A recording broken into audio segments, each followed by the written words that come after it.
I don't like to lose. Hold tight, this is gonna get bumpy. Happy trails. How's it going, everybody? Welcome to Wednesday night. Supposed to stay in your seats until the plane reaches Tonight, the terminal. Just gonna be chilling, playing a whole bunch of games, having some fun. Not taking anything too seriously. Happy So, trails. first game up on my plate tonight is what I consider a PS1 classic, Die Hard Trilogy. This is 3 games in one. I think I played it sometime last year a little bit on stream. Just Die Hard 1. We'll check out all 3 tonight. But you've got Die Hard, Firing in the terminal. Die Harder, Please, let me and drive. Die Hard with a Vengeance. And all 3 are different games. Die Hard's a shooter. Die Hard 2 is kind of like Virtua Cop. And Die Hard 3 is a vehicle game. Race against the clock kind of deal. Hey Troop. Hey Federico. Hey. Thank you both.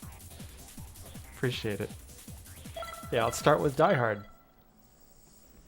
This game sold well enough to be a greatest hits game, but I don't really see anyone talking about it these days. When I do, it's usually like, oh god, that game. That hasn't aged well. Well, I'm here to tell you that's a bunch of baloney, because this game is very fun and one of the funniest games I've ever played.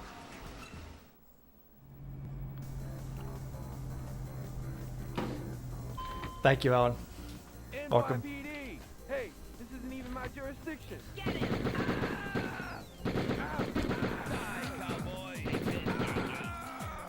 So yeah, third-person shooter.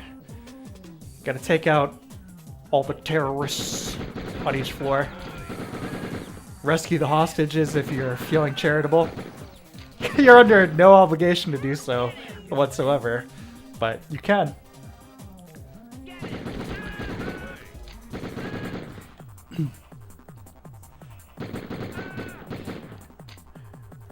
Got a little map. It's just like Metal Gear Solid. Get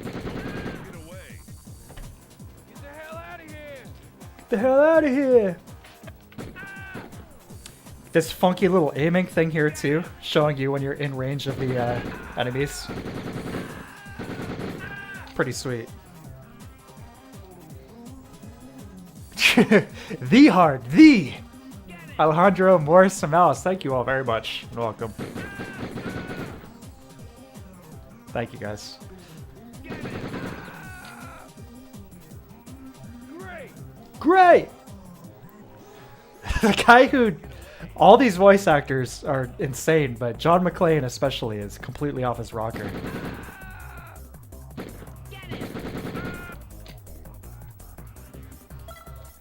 Best Christmas bonus I ever got. Also, there's no fire rate limit on the pistol. There are other guns too. There's several machine guns and shotguns and stuff. But the base pistol, you can fire pretty much as fast as your thumb can handle it. You can jump around too. So much fun.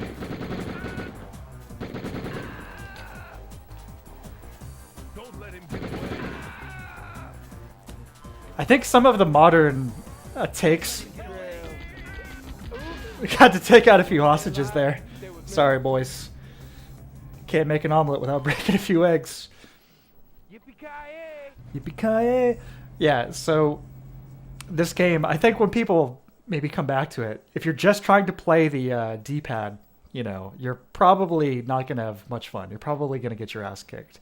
So you really got to use those shoulder buttons to be rolling around and strafing and all that stuff. And it really kicks up the pace and fun factor. Trigger finger, yeah. Nice. My thumb's been waiting all day for this. Nice.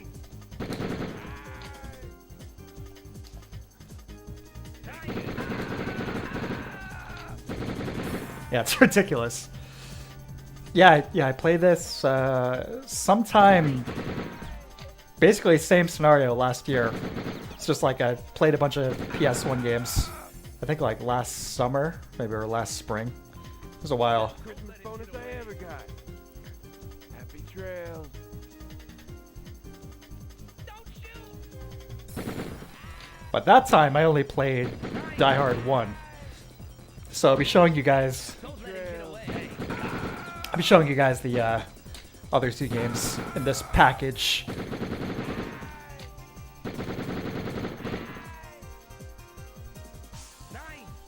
There we go.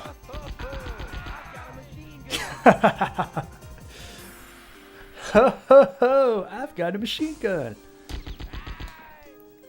He almost sounds like one of the.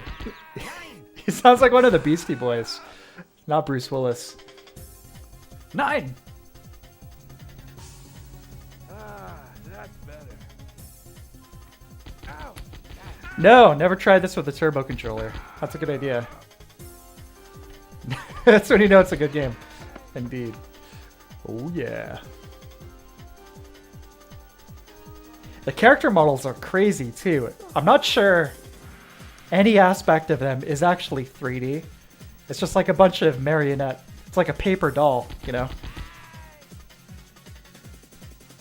At least their faces, which are like really creepy, weirdly low-res JPEGs. You know what I mean? Like last known photograph of this person type vibe.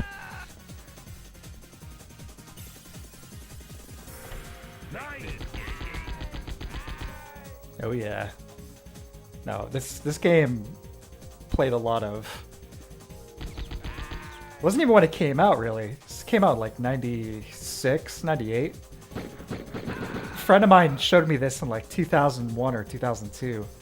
But we were still crazy about it. Just like big fans of the movies. That helps, but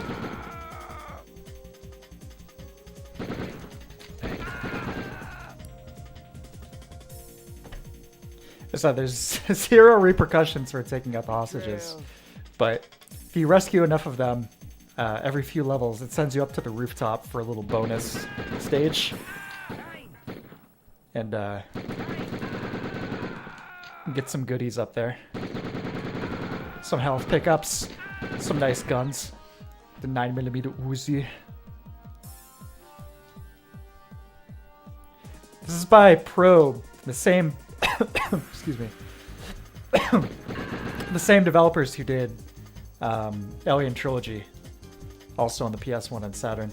This game also has a Saturn version, but unlike Alien Trilogy, I think this PS1 version is pretty much definitive. Saturn version has some major performance problems. Okay, yeah, so I didn't mention this last time, but as you can see, each time you clear the floor, you get a little countdown. You gotta get to the bomb. Yippee-ki-yay! There we go.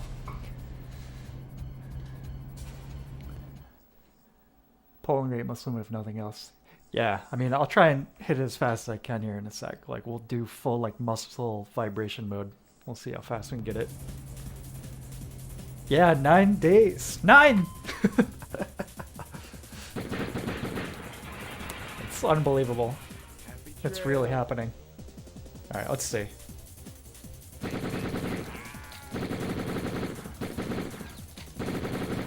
Yeah, I mean, that's like...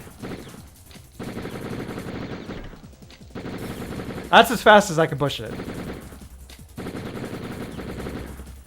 It's like we ran out of ammo in the clip before, yeah, we can really make a good call there.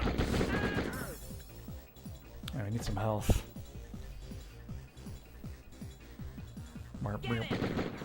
Cool soundtrack too. This one.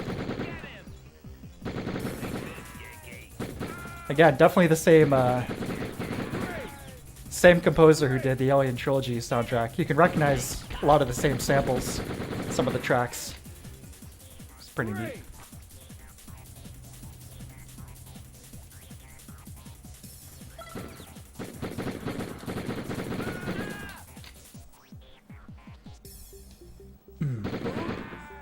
Whoops! Oops! Let's see. Other games playing tonight? Keep it a secret. Oh, we'll keep it a secret. It'll be a little surprise. Oh, that was another hostage. Sorry.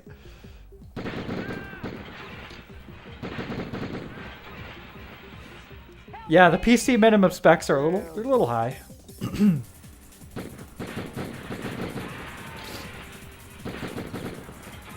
Here's my theory about those minimum specs, okay? I think the version of Elden Ring we're getting on PC is a port of the PS5 and Xbox Series X version. You know, with all the bells and whistles. And I think those PS4 and older Xbox versions I'll probably have a bunch of like bespoke, you know, arbitrary changes to really optimize those on those aging systems.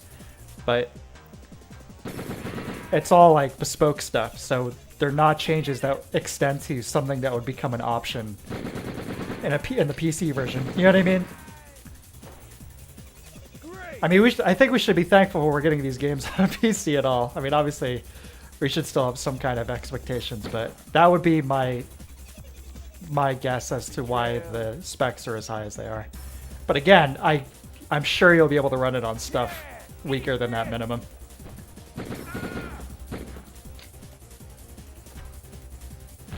Look at this frame rate.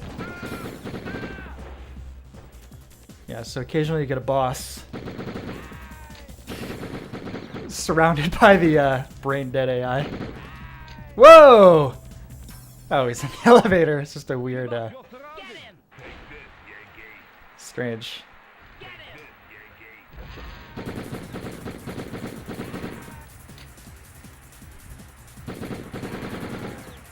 The Geneva Convention does not apply to these guys.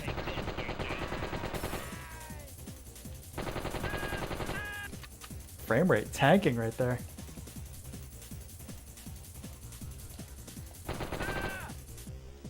All right. Bye-bye, bad guy. Yeah, by default the map is like here. If you play like this and you're trying to find the bomb, you're screwed. So you just gotta tap select a few times there. Give yourself a chance. Other indications of a good game. Dual wielding pistols, Magnum is the strongest weapon. Kick button. All true. I pre-ordered for Xbox since Sekiro. Yeah, like a 3-legged taxidermy dog.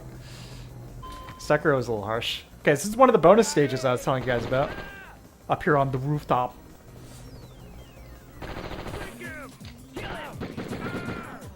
In some ways, it's optimal to come up here, because you can get some cool pickups, but on the other hand, it can be bad, because the hostages can take a while to figure out how to get up the stairs to this helicopter here.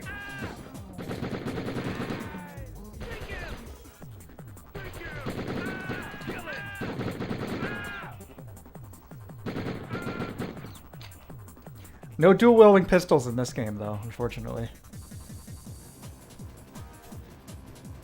I don't think there's a Magnum either. There's definitely not a kick button. But there is a 9mm Uzi. Which is one of my personal barometers for a quality game.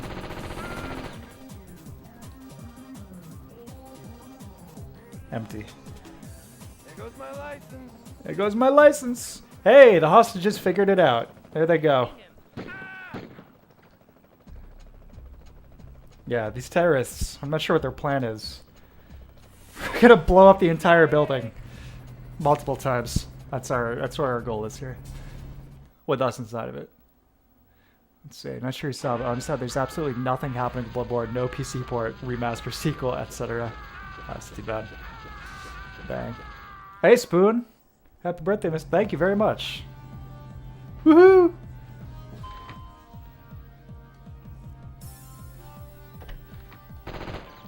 Yeah, thank you. Thank you guys again for joining me. I've been looking forward to this all day. Most of today so far has been pretty standard. So, this is the beginning of the fun part of my day.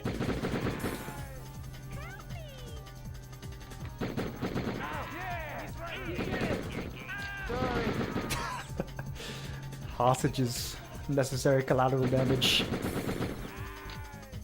Get him. He's right here.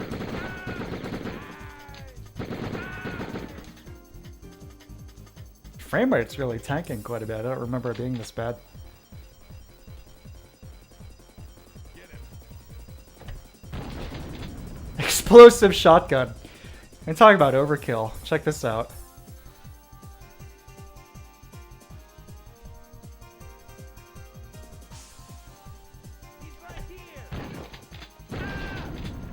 Yeah, you gotta watch out for the...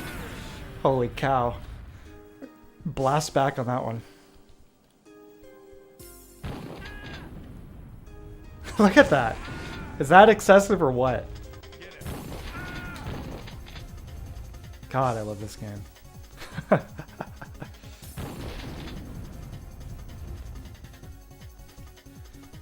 Yeah, remember that part in the movie where John McClane ran around with an explosive shotgun and just like liquefied 30 terrorists, killing like 15 hostages in the process?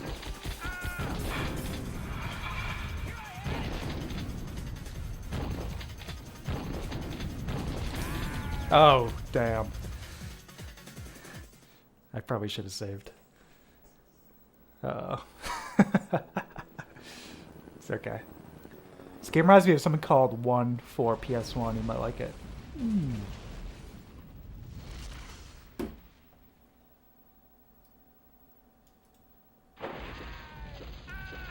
gonna Google that and I will check it out. This Blue Pointer remake. Yeah. If we could only be so lucky.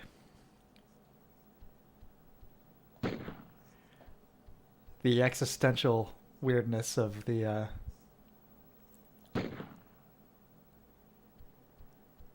name entry screen here.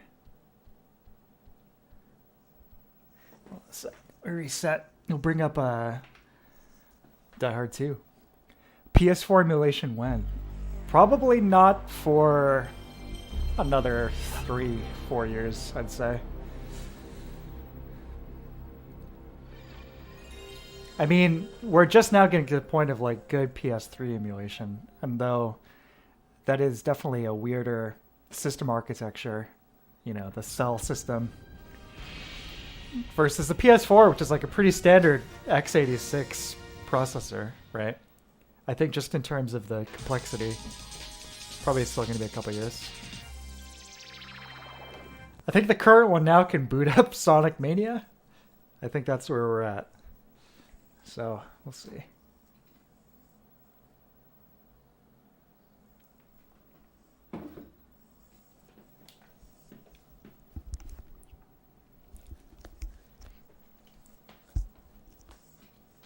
That'll be nice. Ditch the PS4 eventually. The only reason I have the system is for Bloodborne, The Last Guardian, and I think that's it. I don't know. What else would I play on PS4 at this point? Okay, so game 2, Die Hard 2, Die Harder. So obviously based on the second movie. This game does have some light gun support. Unfortunately, I don't have a PS1 light gun, so I will not be playing with that. I'll be playing with the good old D-pad. But yeah, this is basically Virtua Cop, but Die Hard.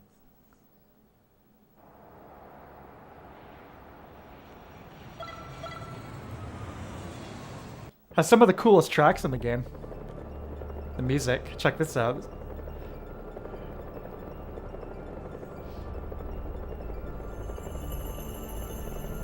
I'm gonna try and resist the urge to just start blasting civilians out here. Not my day. I'll just like pause for a second, reflect on, you know, we were playing Metal Gear Solid a few weeks ago. You know, think about how crazy that presentation was in 1998, right? This game is from 96, and this is what your average PS1 game is looking like.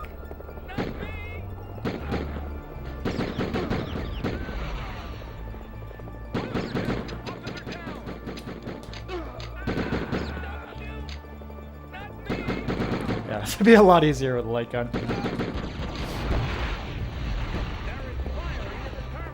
Oh yeah, you get missiles too. Right. Terrible, terrible frame rate. God. Oh! You do have dual wielding pistols! Check it out!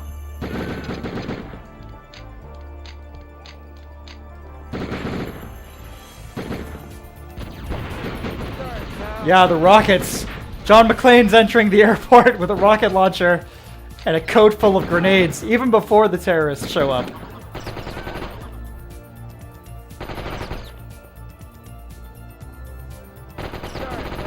It was a different time. It was truly a different time. Check out all this environmental stuff, though. All these ceiling panels we can shoot down. It's like almost every object in here we can blast.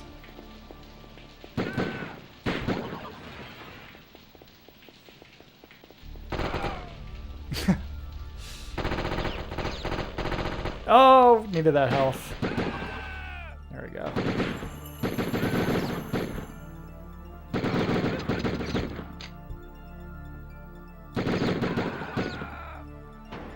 The dualies. Max Payne and Die Hard 2. Die Harder.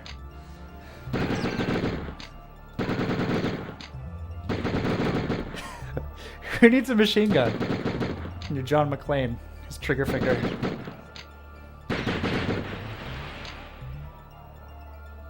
You feel safer? People like John McClane on board your flight. Just give me a reason.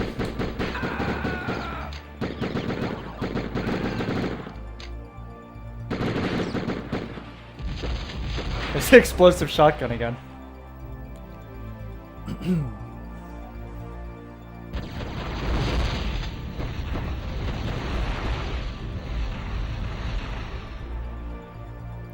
So I need to use the explosive shotgun, the rocket launcher, or the grenades. How about all of the above?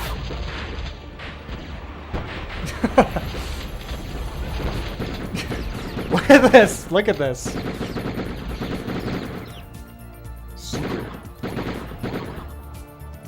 That FPS can go all the way up to 60 sometimes. Satan Spas 12. Oh yeah.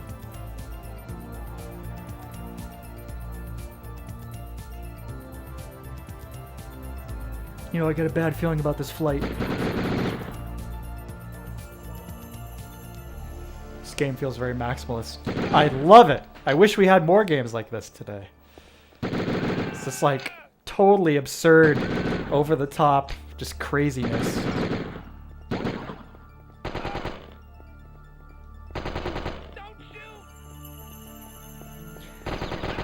I'll give the civilians credit here.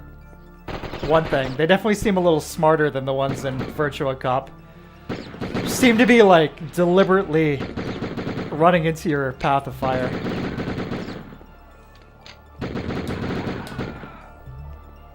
How tall is John?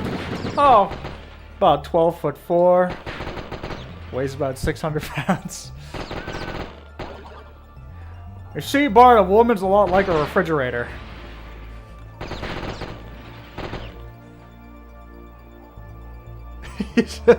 Whoops! Yeah. John McClane is... This is like Psycho World. I'd buy that for $1. You see his skeleton? Oh my god. We shot his skeleton out of his body.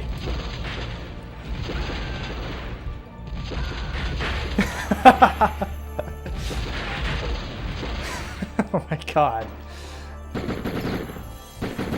This is the best game ever.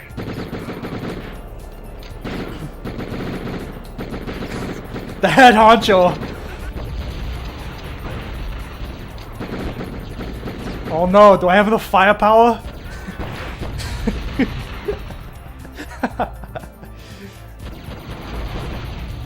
All of a day's work. Oh my god.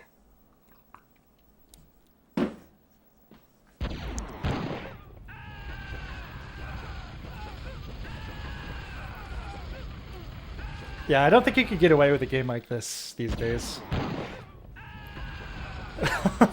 Sorry, pal. SWAT team to the new terminal on the double. Look out! Yes.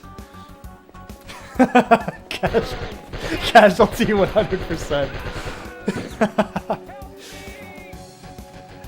It's like hostages rescued 0. Excellent. You think you would at least lose some health or something? No.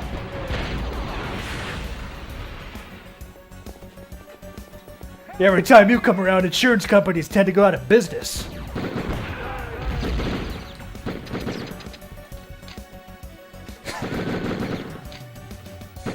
What's that from? That's from some movie. Or something.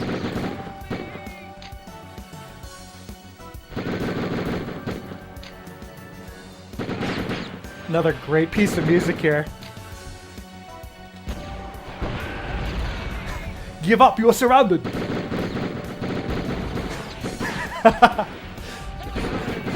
There's still signs of life guarding at the top. It's like, honestly, the safest way to play is to just blow everything up. Let God sort them out.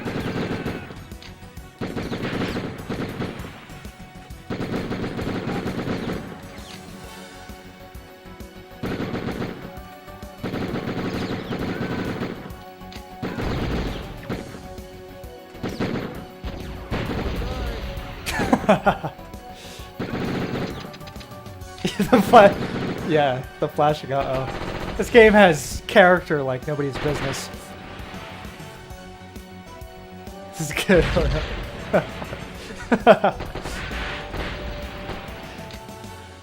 Yeah, that ninja game, which again, it's not going to be called ninja game, but I want to infuse the kind of vibe we're talking about into that absurd, over-the-top, wild action.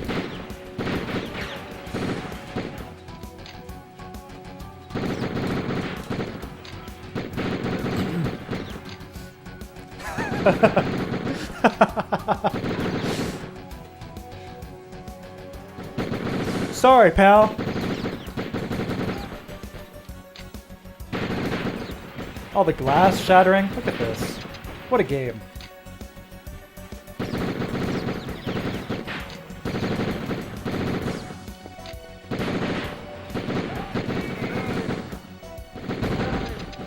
Sorry. Sorry. You know, like you didn't hold the elevator for somebody.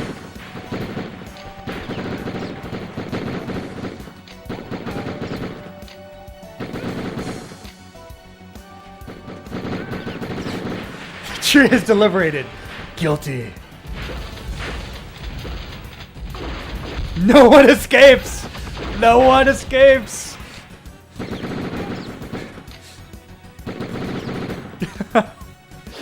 The maniacal birthday laughter. Oh yes. It's a good day to die.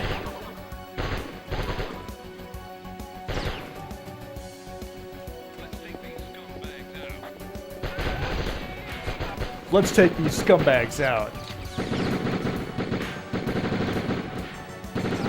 And here I was doubting the akimbo pistols.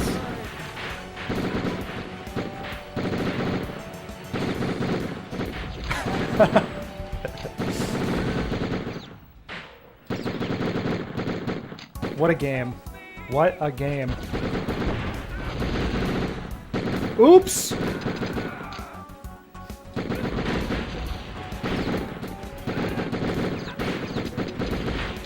I gotta get the PS1 light gun. Can't imagine how crazy this would be with that. Oh yeah, that guy we just took out in 2 seconds there. That was the boss. Who are those bad guys though? Oh, these are the developers, clearly.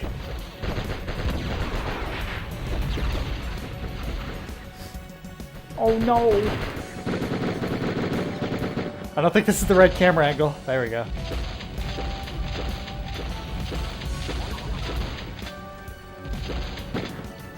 Check out that frame rate bump. Oh yeah. They rush these. Yeah. This is wild. This game is even crazier than I remembered. What a stellar, stellar game.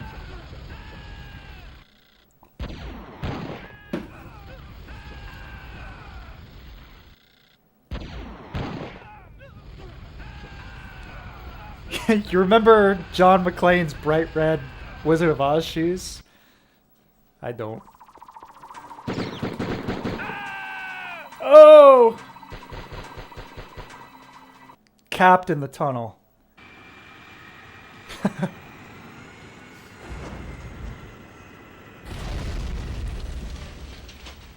Yeah, that's what we just let happen. John's like, good.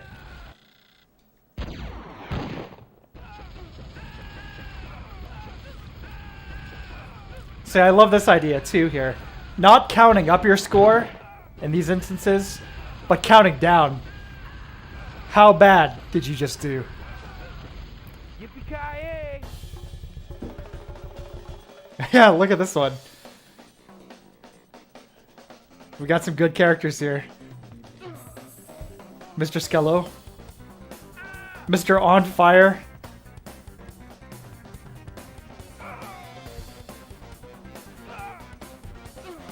This track. Alright. Well, that's Die Hard 2. I'm going to reset one more time and we're going to check out Die Hard 3. Slipping McLean.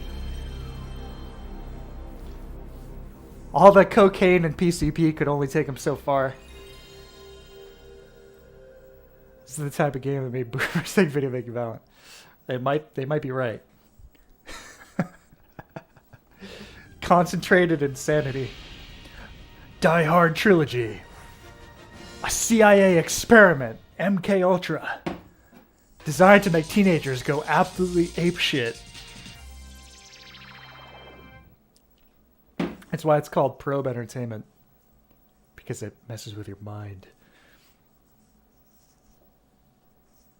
Die Hard were... You know, first I had Die Hard. And then I made Die Hard 2, Die Harder. But we weren't done yet. So I made Die Hard 3, Die Hard with a Vengeance.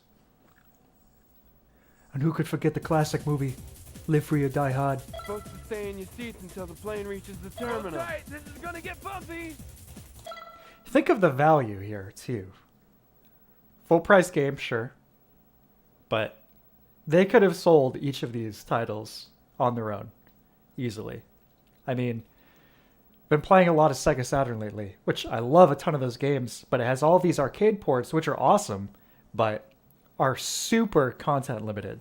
You know, for great comparison's sake, Virtua Cop 1 and 2, just like we were just playing. Virtua Cop 1 and 2 combined maybe equal the length of Die Hard 2 in this game. Obviously it was doing it first, but... I don't know, my point is you're getting plenty of content here.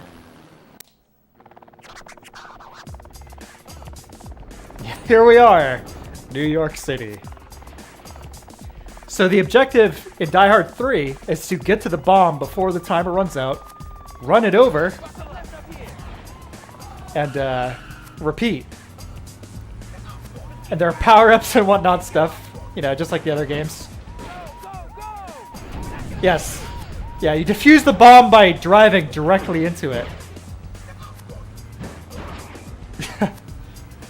Not bad graphics, honestly. See, we making good use of the windshield wipers here.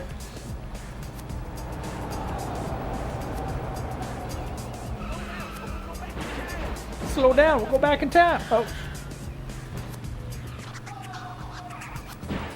That's not a street. Yeah, so now not only do you get low-budget Bruce Willis, you also now get low-budget Samuel L. Jackson.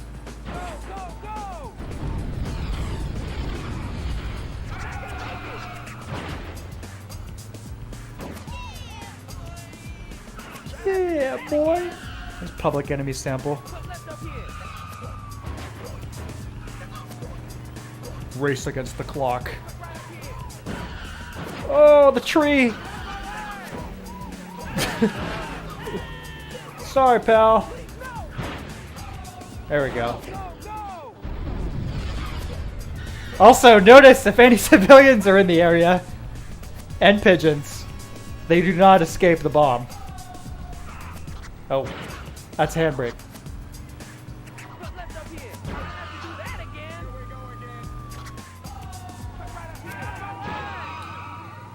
I missed my turn.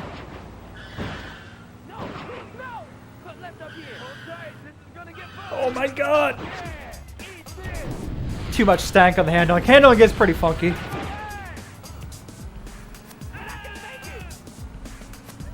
Yeah, it probably would look good upscaled. Check that out sometime. Pop it into Duck Station. Oh!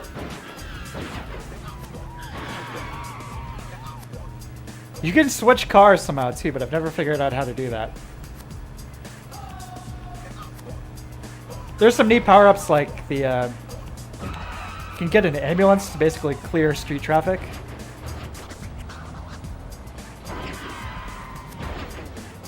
There we go. Gotta defuse the bomb by running it over. I just can't get over that.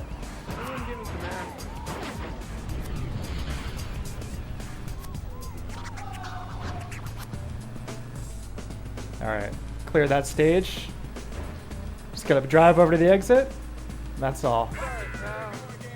Sorry, pal. John's wanton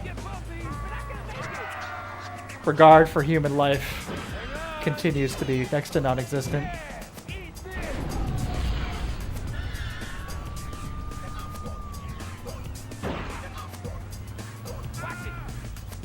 The guy was like praying in the street there.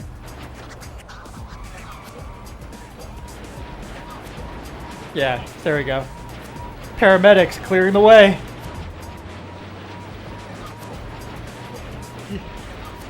Of how there weren't anywhere near this amount of cars before that. It's like a power-up that exists only to justify itself. I see my voice is 3 times louder than anything else in the game for some reason, McLean. So yeah, Die Hard 3. Play a little bit more of this one. What do you guys, what's your, for the movies, how would you guys rank them? For me, it'd probably go 1, 3, 2. I think the third one's almost as good as the first. Second is kind of a unnecessary repeat, but I think it's really good for the third one.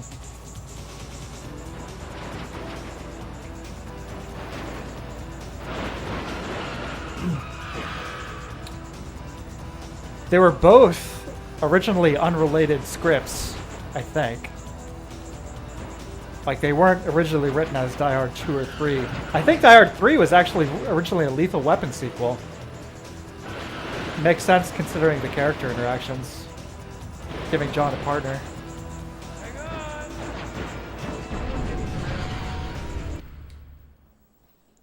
The first half, the third one missed. Yeah, it's good stuff. Oh, 3-1, no thanks to the others. Fair enough.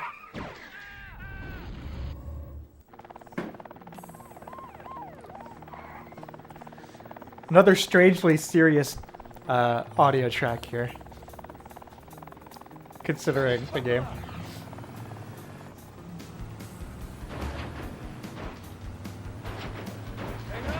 Yeah, the wheelies are great. Toasting the pigeons, I'm sorry. Mike Tyson's gonna be pissed.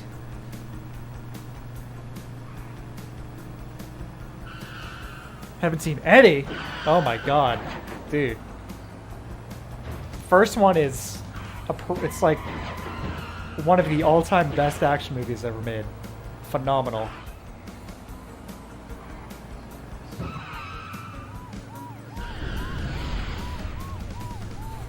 Oh yeah. Action movie moment, a handbrake.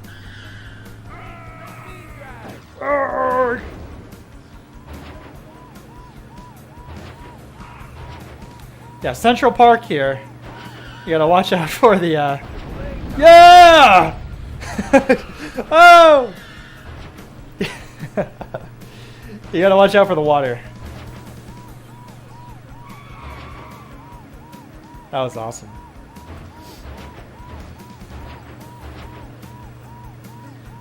Why me? What does this got to do with me?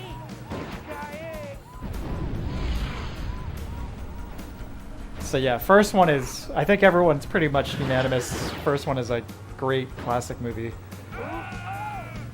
So your mileage may vary with the, oh my god. Directly into the drink. Oh no.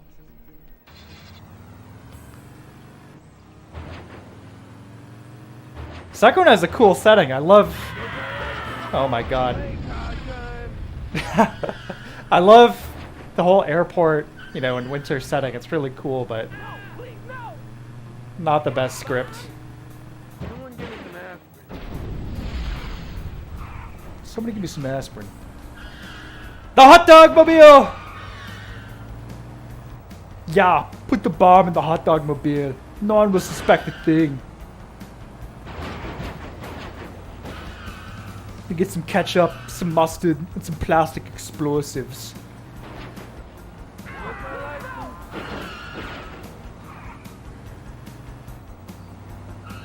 Look at this thing. Come on.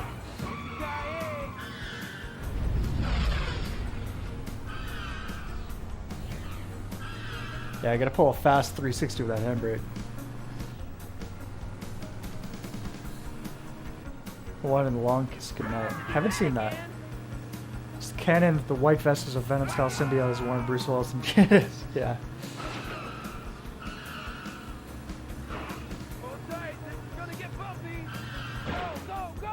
Don't get the first one.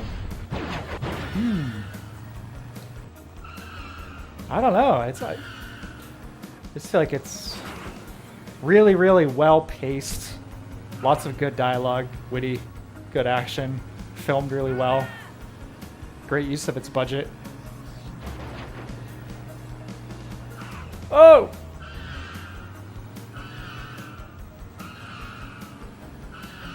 Taxi man, it's in New York, baby. We got the best taxis in the world. Man. Yeah, this bomb car is a little bit of an upgrade from the hot dog mobile. Get out of my way! I don't think the car can actually flip, which is good. No!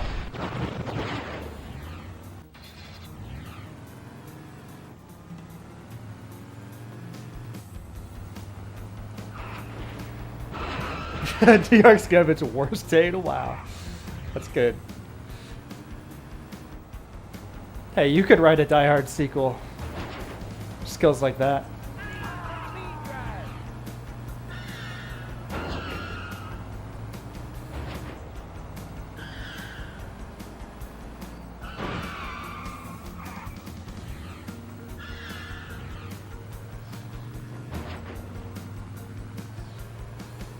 Yeah, John McClane's bulletproof taxi.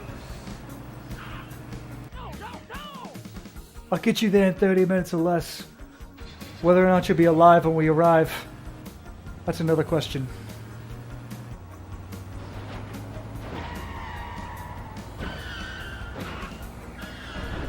Whoa!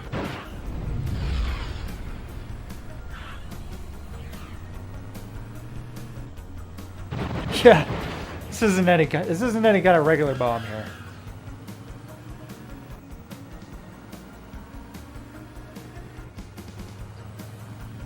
The terror. Yeah, Raid 2 I heard is supposed to be fantastic. I haven't seen it myself, but I heard it's supposed to be great.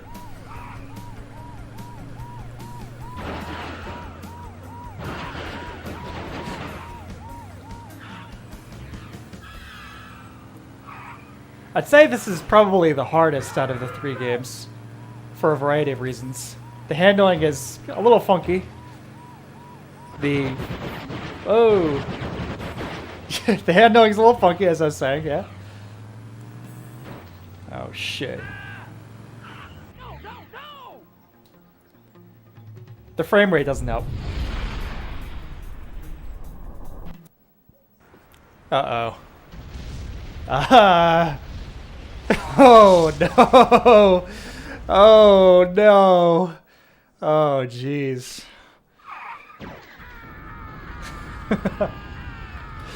Oh, God. Well. I don't know what to say about that.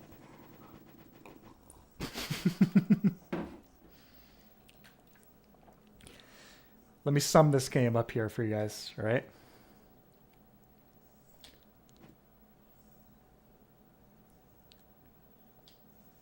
There it is, in a nutshell. So, let's see. I think that's going to do it for Die Hard Trilogy. Let's check out the next game. It's getting burnt in the black void. That's the depths of the programmer's imagination.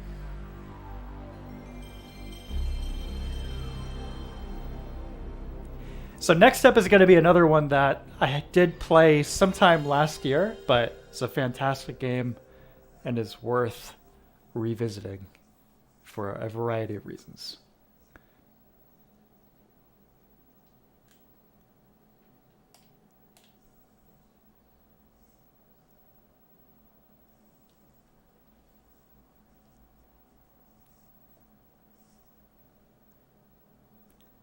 Another hidden gem, the PS1.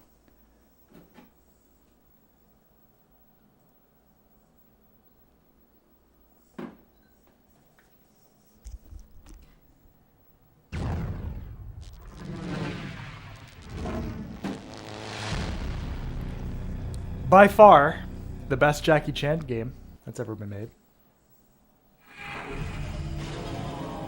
Radical Entertainment. See? He liked the developers so much, he said their name.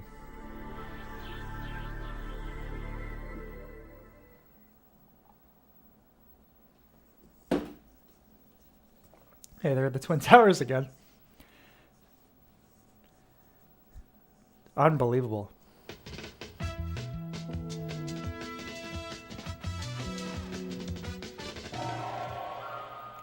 So, get ready for one of the best intros to any PS1 game. I'm going to take a quick break, but you guys enjoy. Be right back.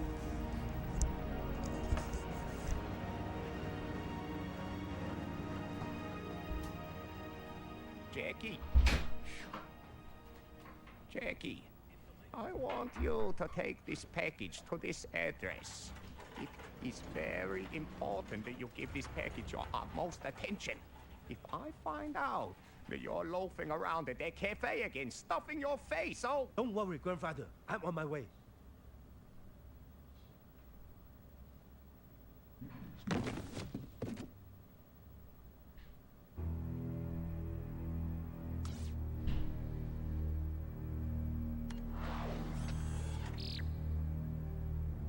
Okay, boss, we're on to it. We'll get it and bring me the old man.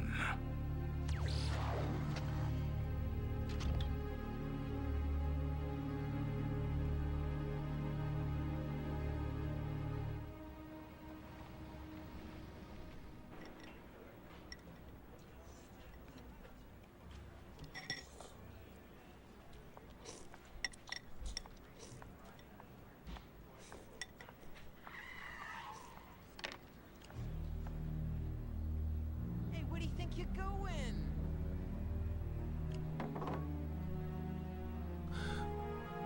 Isn't that your grandson? Grandfather! Look out! Keep the chase!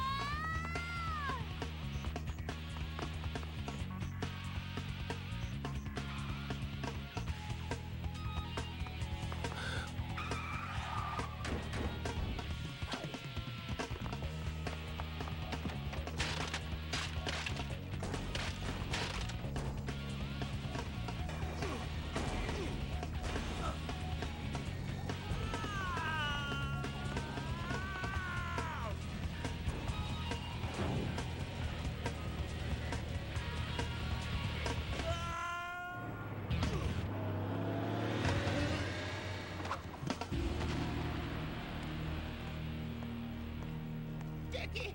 Oh, go after the truck! The package, Jackie! Jackie! The package! Grandfather! Grandfather!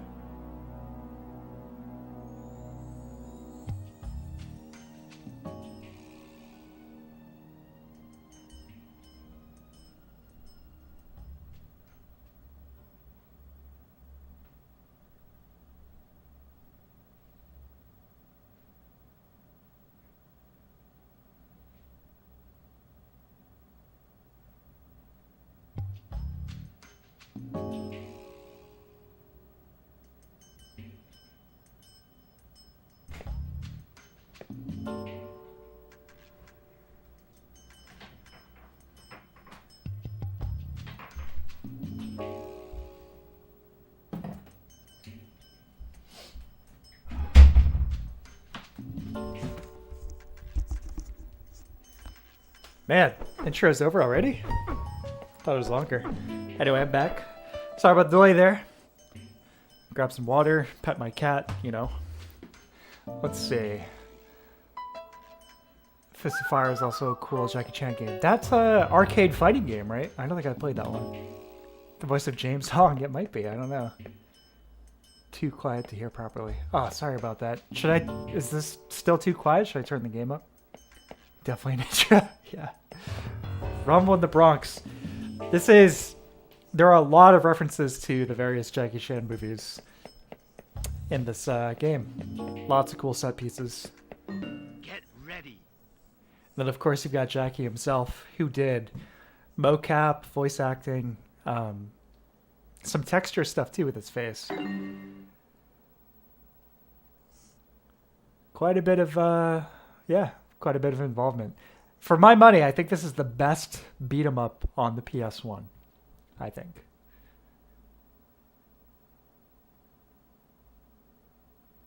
Hynef is a cat person, confirm. I like both. I like cats and dogs. We've got 4 cats and 1 dog here. And I think the dog is outside right now. So yeah, Jackie Chan Stuntmaster. Can do all sorts of cool stuff. We can run on walls.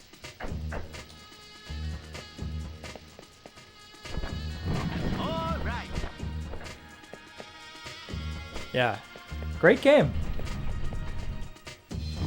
That's good project.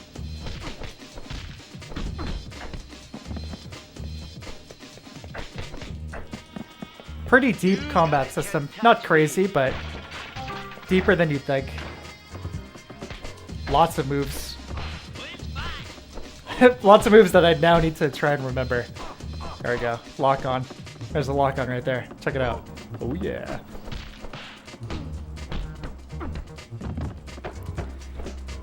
Several grabs.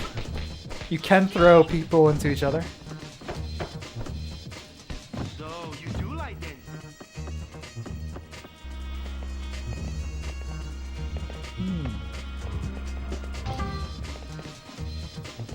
A little bit of colored lighting making its way to the PS1 too.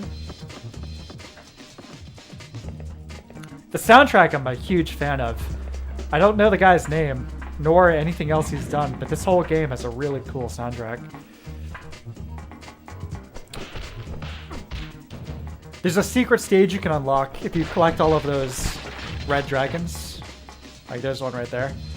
There's a Shaolin Temple stage you can unlock, and not only is it a great stage, but its music is one of my favorite PS1 tracks. It's super cool.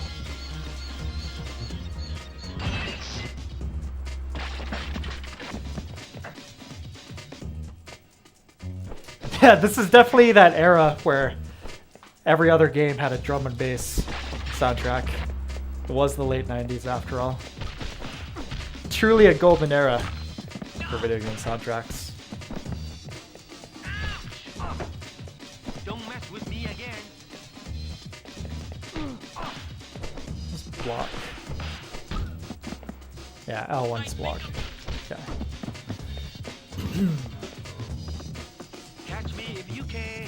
Probably another game that would also look great upscaled too, you know? Hey, hold still. If you want me, you have to catch me. So I can be a little selfish sometimes because I'm playing this stuff on a CRT where even at low res it still looks nice, but maybe not the hottest, the digital signal for you guys. But I have to deal with it this time. No! Let's rumble.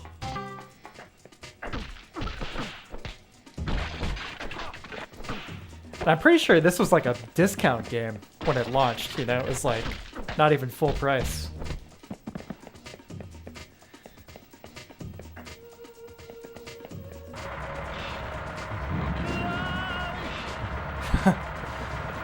Alan's, yeah, fan of Square Pusher, huh? Me too. Yeah, if you think this sounds like Square Pusher, wait till you hear some of the later tracks. Just like full, fast BPM jungle. Very jazzy too. Each section has kind of a different vibe. Like obviously Chinatown is self-explanatory, but the docks, rooftops have a super. Rooftops has like the closest thing to the Square Pusher vibe, the jazz influence. Floating milk, my favorite. Nice enough to pump the brakes right there, by the way. Ankre, no, he's an isekai. I know what that means. Hey, Ankre, though. Welcome. I thought Square Pusher was going to be a fun mesher. I've always wondered what the hell Square Pusher actually means. Maybe it could refer to square waves as in pulse waves, as in the synthesizer. Signal. Square as in tabs of acid for the edgier name. I don't know. Hey man, happy birthday. Hey, thanks a lot. I appreciate it.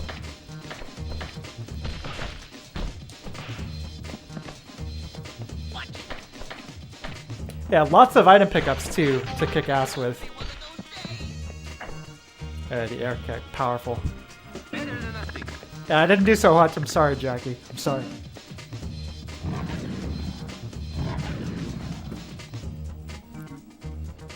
No, I'm a big fan of like 90s warp. I love Square Pusher. I love Aphex. I love Attacker. I love all that stuff.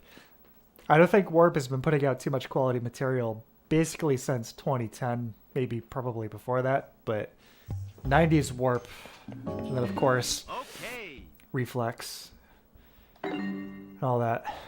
The golden age of IDM, brain dance, whatever you want to call it. I know some people get a bug in their bonnet about all that. I don't.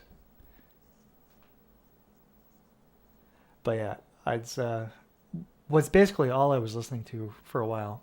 I still have quite a bit of it on vinyl. I still love it, but maybe don't listen to it so exclusively anymore.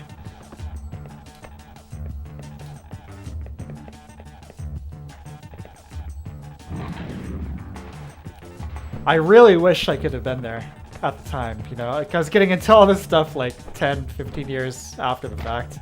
I can't imagine what the scene was like mid-late 90s UK. All this insanely awesome electronic music was happening.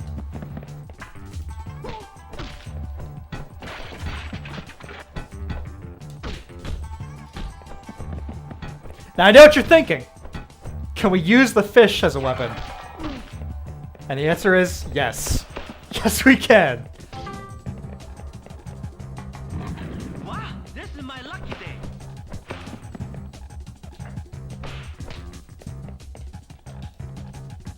Yeah, let's bring it on.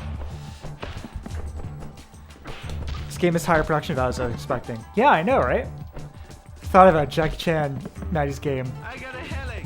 My link to that Michael Jackson. Yeah. Hey, that game's great too. Moonwalker on the Sega Genesis. That game's hilarious.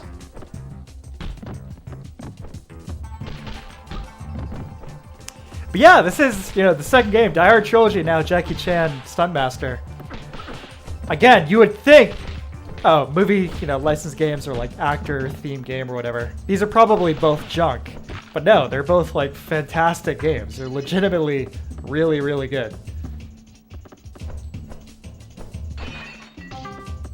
This is using the hardware of the PS1 in a really nice way too. It's like, okay, we know we can't go too crazy with the polygons. So just focus on nice, clear, distinct design for everything. Good use of color. Using the dithering pretty well. I'd say using the dithering better than a lot of other titles, let's see. So I just turned on the DualShock there. I forgot we had that. Analog control. Yeah. This jump right here, Spoon, I'm pretty sure is straight up a very direct reference to Rumble in the Bronx. There's like, he jumps from, it's like this same scenario, basically. Balcony to fire escape, like that, right? Hitman Contracts 5. You know, I haven't played that one. I've only played 2 and Blood Money. But I have got them all on Steam. I should check them out at some point. Fish Rampage. Oh yeah.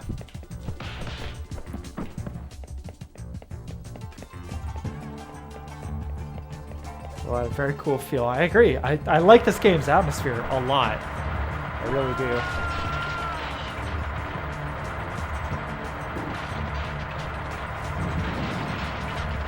The second truck trying to kill us. There we go.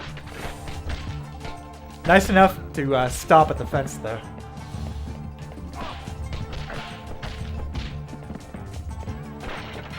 No, best beat 'em up on PS1 easily. Fighting Force.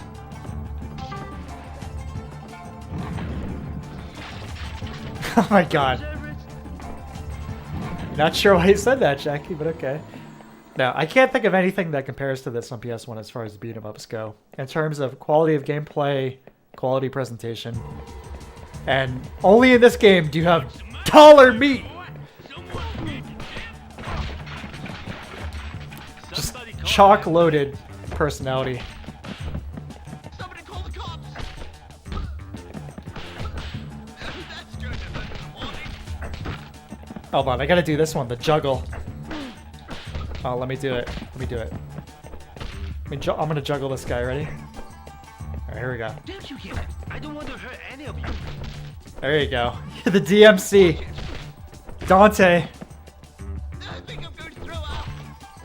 This is where he got it. Grab some milk.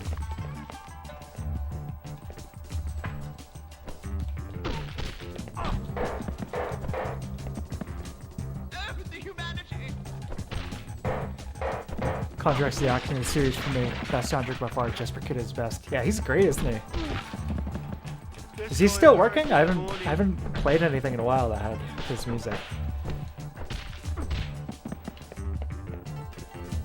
That Genesis game I played a while back, You want me, you have to catch me. Subterranea, with the kind of like moon physics. Not the face. That's one of his earlier efforts. It's from like 95, 94, 95, I think.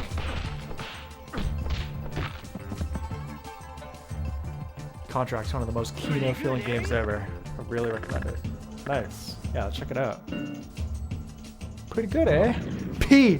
Bonk. B for bonk. Nailed it.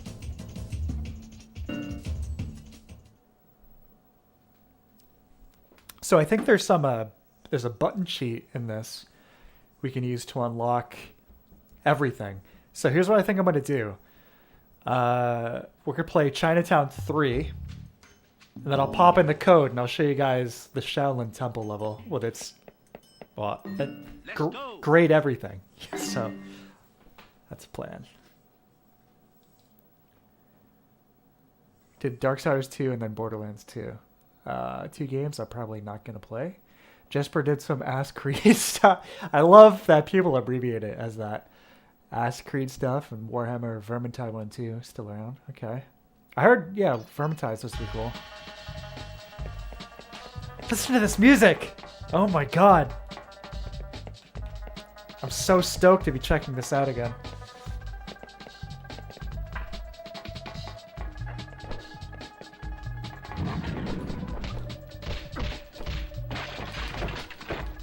There we go.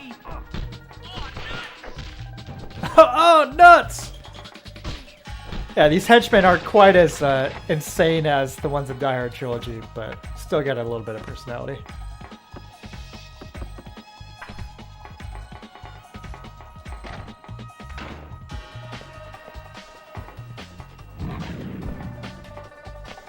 A little bit of wall jumps there. Oh yeah.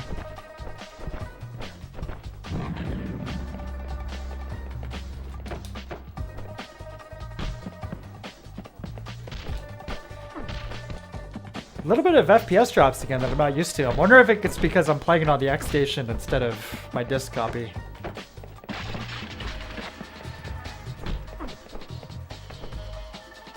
That's really cool. I love that he just did that. I don't know if that was scripted or not, but that was really sweet. That guy jumping and hanging over. Huh.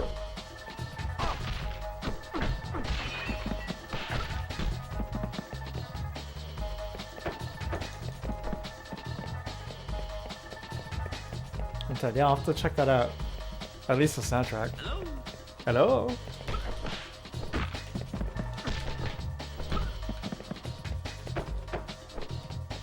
Don't mess with me. Yes! I did it. I was wanting to do that.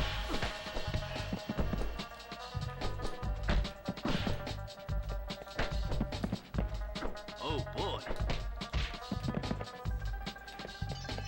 So, in in terms of Jackie Chan related media, he's actually put out quite a few albums. Most of those did not come out over here, but it's quite a few, albums he's put out over the last few decades. And I was listening to a few of them recently, and some of it is actually really, really good. Like, he's a talented singer. When we were watching Police Story, I mentioned that he does the themes to a lot of his movies, like the vocal tracks. You know, and that Police Story theme kicks ass. But there's tons more. If I can remember, I'll post one in the Discord later. One track in particular that is just really, really cool.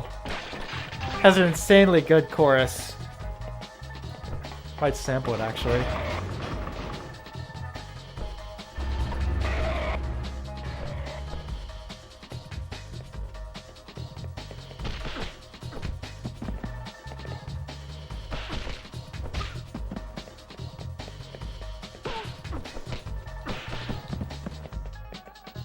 Yes.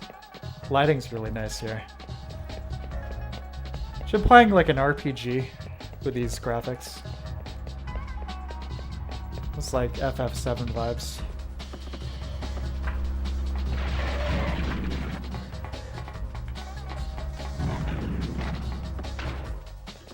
I think there's one more red dragon on that rooftop right there towards the camera, but it's alright. It's going to be using the cheat code in a minute anyway.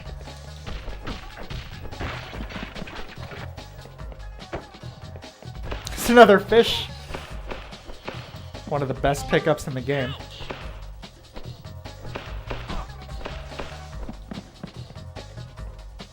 Hold still. Maybe we should talk about this.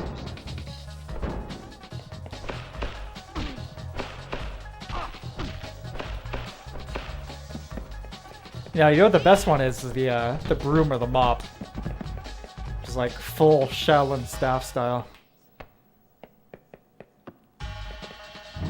Wow, this is my lucky day. Alright. Almost there. Let's go for it!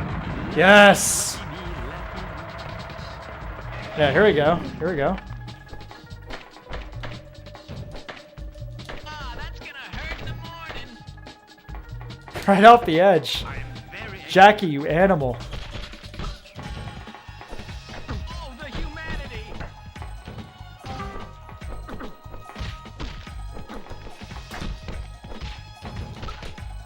Why me? I think I'm gonna puke. This kid is tougher than he looks. You don't Yeah, usually you can find really- this kind of dedication. You can really do some cool combos in this. Pretty surprising for a PS1 game. The depth in this.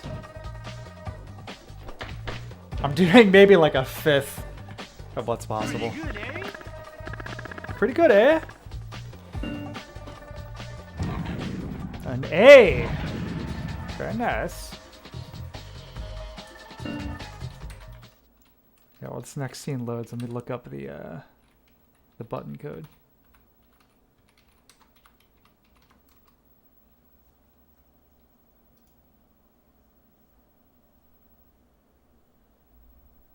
All levels. Okay, great. What's cooking? Over here. Yes. Get out of my kitchen. Forgot about this guy.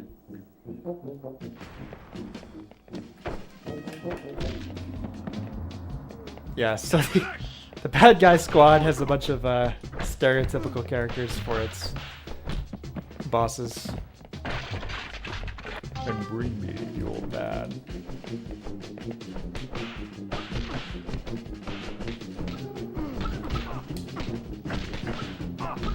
Kick him. Great advice. Ooh, what's cooking? Oh!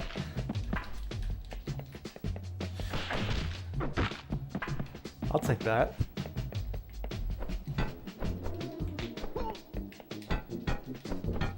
Yeah, he's a pushover. I mean, he is the first boss. He shouldn't be too bad. There's plenty more where that came from.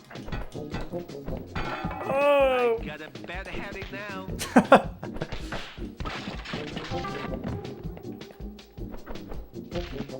My brain is arguing.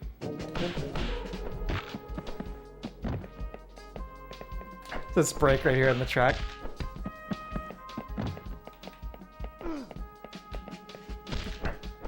There we go. Done.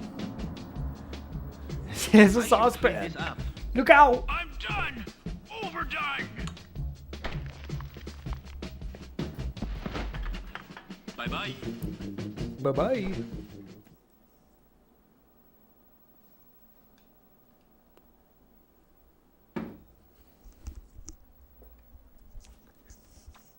Okay. Yeah, let me pop in that sheet here. Let's see. So I gotta go back to the start screen.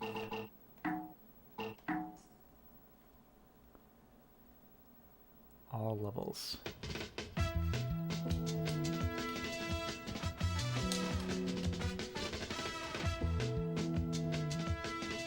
L2 down, triangle, circle X, R2, R2. Let's see if it worked. I didn't hear any kind of sound effect, but that was the cheat. Let's see. These are almost all downvoted. Let's see.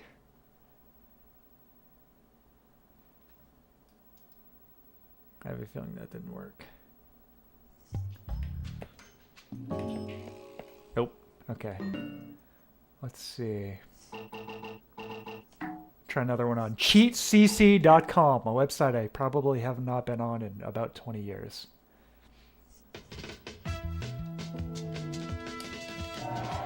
There it is. Oh yeah.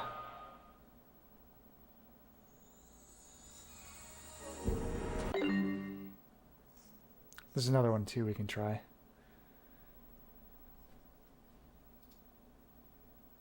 The push of a broom, one of the deadliest weapons known to man. Okay, that's open. Yep, they all look open.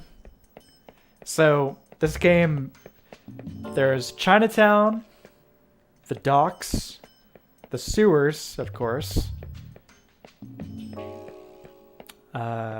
rooftops, the ladder there, the factory,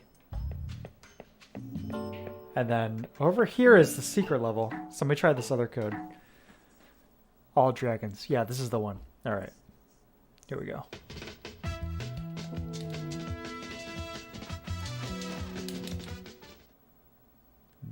No. That's not it. That's not it.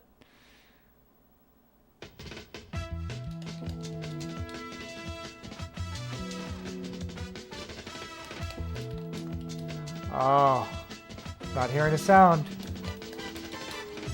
All right, we'll try this again.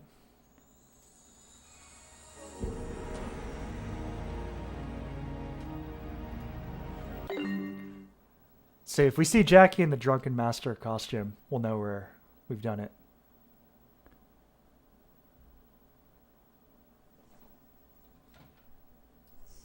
Nope. You think there would be some kind of consensus on all these cheat codes, but no. So let me try this one more here.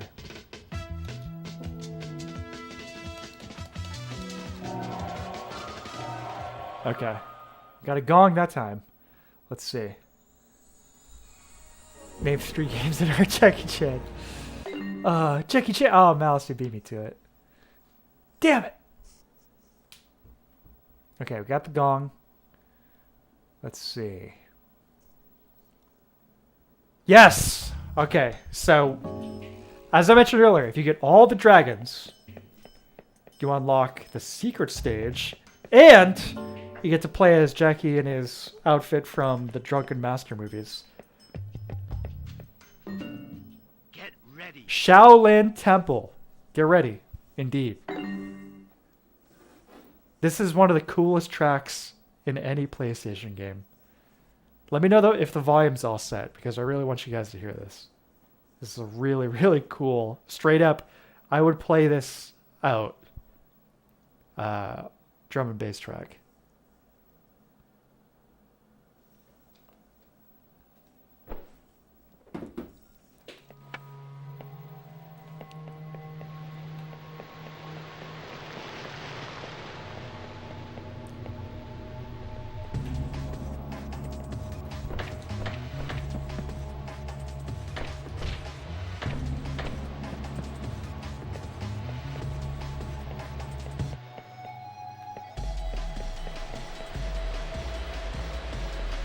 You guys have your subwoofers turned on. Oh yeah.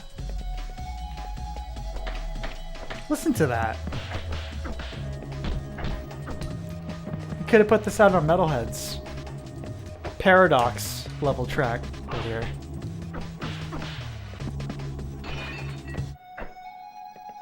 Also, Drunken Master style, exclusive to this stage.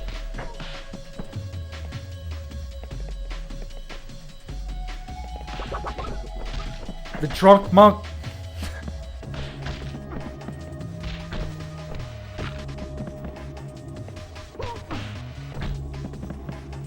I've got to Wonk they lie hung. down. Oh yeah.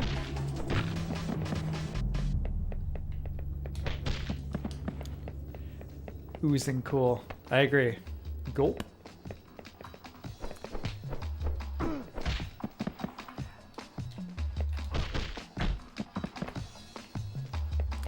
This is the only stage that has this kind of setting too, this secret level. All of it, the rest of it is like, you know, modern NYC type stuff.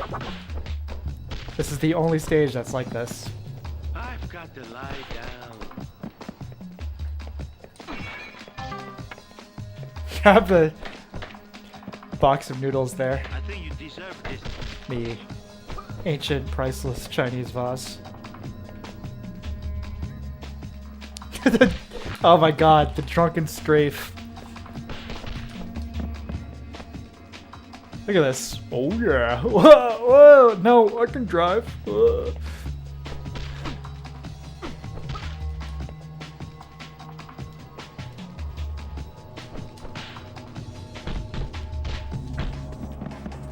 That's some good stuff right there.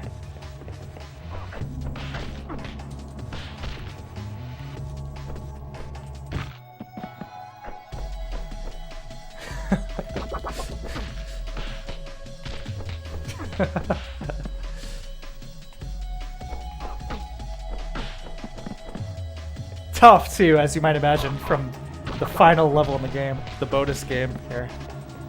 Bonus stage.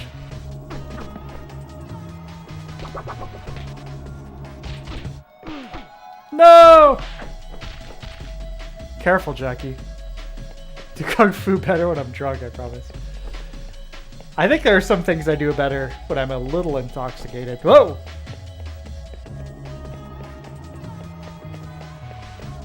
For some people, it's about reaching that level of losing your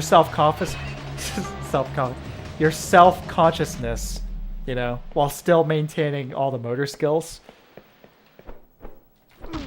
A little bit of alcohol can sometimes, in the right context, help with that. You know, like performing music live, it's one of those things where it's like a beer or two, if you haven't done it before, might be helpful. But obviously, more than that probably won't be. Good morning, housekeeping. I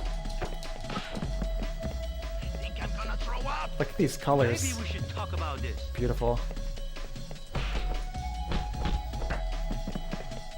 Oh, my bruise.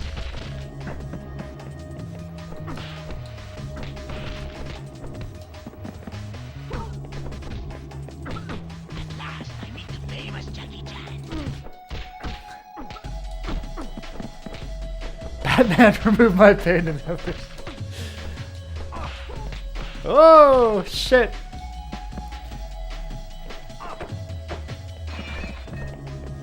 Grab the Chinese food, Jackie! Yes.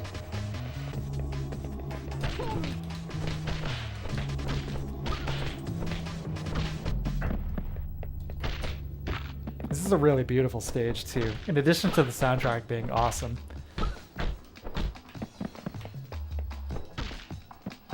Fighting ninjas as drunken master Jackie Chan. Listening to some of the best drum and bass I've ever heard. What more could you ask for, honestly?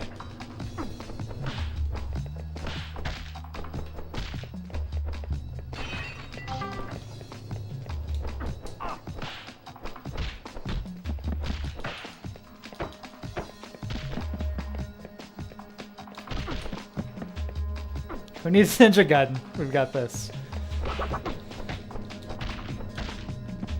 Speaking of Ninja Gaiden, I cleared mission mode, which was a blast. Eternal Legend, that was awesome. Cleared that. I love that game. Wow, I feel good.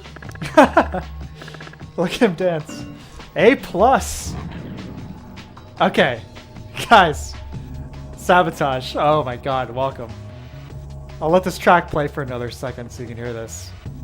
I'm just wrapping up playing some Jackie Chan Stuntmaster here. Not wrapping up the stream, don't get me wrong. I got plenty more to go.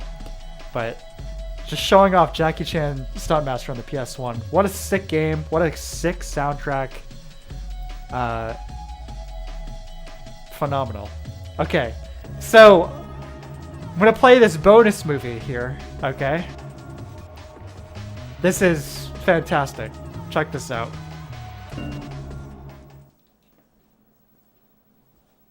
A little extra for you. Behind the scenes with Jackie Chan, Stuntmaster.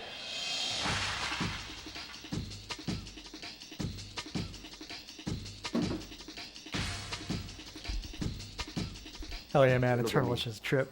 I never done this before. I want to try, see what happened. And also, you know, the game and the computer, you never get old. Then I can see myself on the computer for long, just stay on my age. I can get old, but the computer never get old. So I think I better keep my movement. Maybe something I can move today. I might 90s move 10 years mocap. later. Yeah, keep my movement, keep my acting, put my Awesome. humor, everything put in the computer. Then one day, just like a memory. It's a game, can show to the audience, and can give the kids to play, and also can keep the memory for myself. Totally trivial fluff questions, but this is still fun. Different than movies.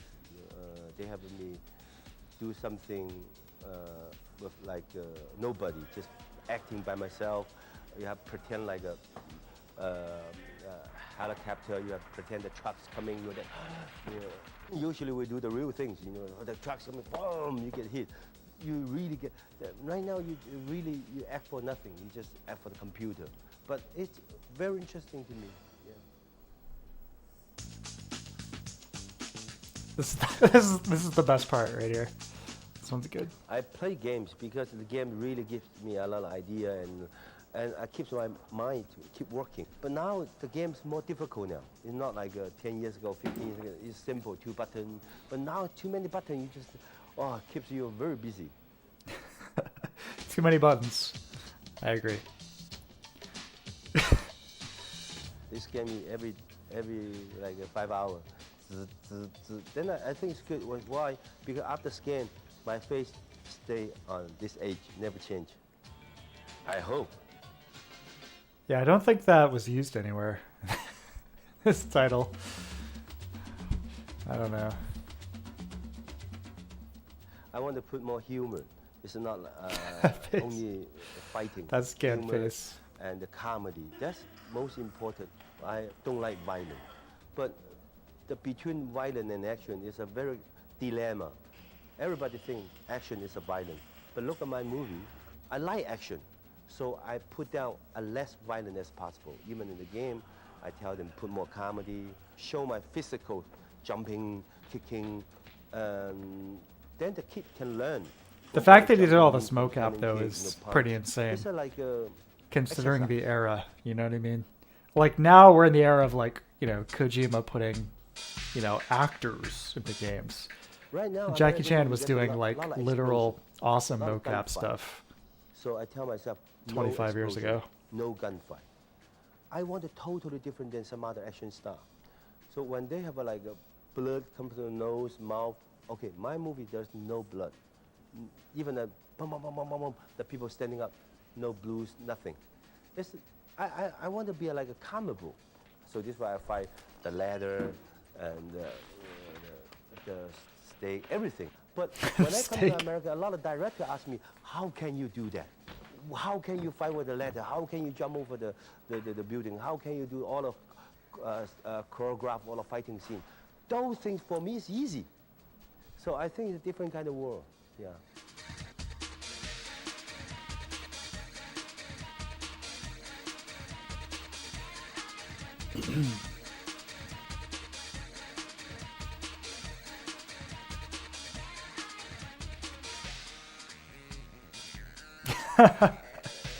Of course. Absolutely.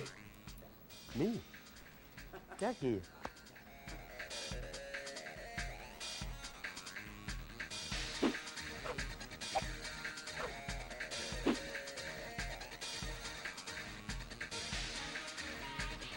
So good, man. So good. Oh, it's making me super nostalgic. I miss the 90s. I really miss the 90s. Oh, boy. Anyway, Jackie Chan Stunt Master, as I said, a fantastic game. Very, very, very much, in my opinion, the best beat 'em up on the PS1. Great controls, great gameplay, tons of character, a fantastic soundtrack, a great aesthetic. I mean, really, what more could you ask for? Really kick-ass game. My highest recommendation, Jackie Chan Stunt Master. But we're going to move on to the next game now. Let's see. I got a little list written up here. Yeah, here we go. So, our next title tonight, another one of my all-time favorite PS1 games. Another one that I have definitely hyped up a lot before, played before, but we'll play a little bit. Kind of a similar game in some ways. By the way, to anyone who's interested in still playing stuff on original hardware as far as PS1 goes, I definitely recommend X-Station. This thing has been insanely good, and I've only run into one situation where it let me down. Parasite Eve had a crash. But otherwise, this thing kicks ass. I still have a bunch of my original games, but this has been really killer, getting to explore all this like classic stuff on original hardware. But next game, of course, one of my all-time favorites. I play it all the time. Tekken 2. Stunt Master looks more natural than Kojima Projects. It's got cap. Kojima was still directing this. Yeah. His anti-violence statements are really endearing. I agree. Now, I've said this before, and I'll say it again. This is, without a doubt, the best intro to any fighting game.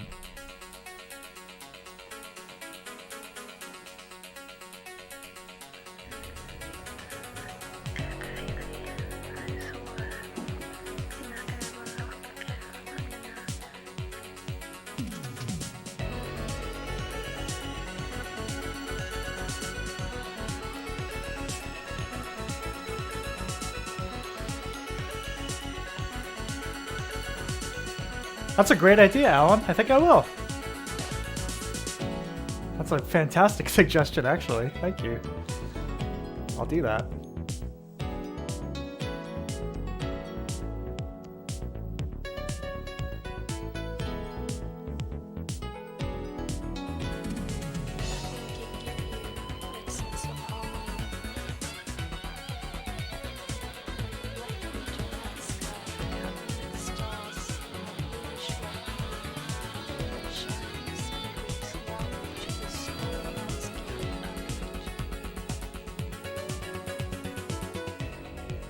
So I always wanted to see a new Rival Schools game. Me too. That seems like a no-brainer. I don't know what Capcom's thinking. That game kicks ass. is neat. Yeah, it is. I don't know what it is about this game. You know, obviously the gameplay has been surpassed at this point. I mean, even Tekken 3, I'll say Tekken 3 is, yeah, it's more fun to play, has better gameplay. But from a total presentation perspective, the aesthetic of Tekken 2 has yet to be matched for me. And as I said, that intro is so top-notch, in my opinion. Really killer. I mean, you have your classic fighting game intro where you're introducing all of these, you know, characters, and your job is to sell the character, communicate who the character is, you know, in like their teeny little vignette that they get there, you know, like 5-6 seconds. So it's a challenge. But with Tekken 2, the strength of that music and then the strength of all of those little vignettes, I think, is just unparalleled. It's just incredible. I'm going to dip into hyperbole here, but I think it is just so effective. Really, really, really well done little piece of media there. But I'm going to do a little arcade mode playthrough. And as Alan suggested, we will play as Lei Wulong, a character who was introduced in Tekken 2, who is basically Jackie Chan. You know, we had martial law from Tekken 1 being Bruce Lee, and then Lei Wulong is, yeah, Jackie. Now I just have to remember, is it his player 1 or player 2 outfit? That's the police cop outfit. I want to say player 2. Someone hit X. Whew. Fingers crossed. Yes! Now, I'm not very good with Lei, so we'll see how this goes.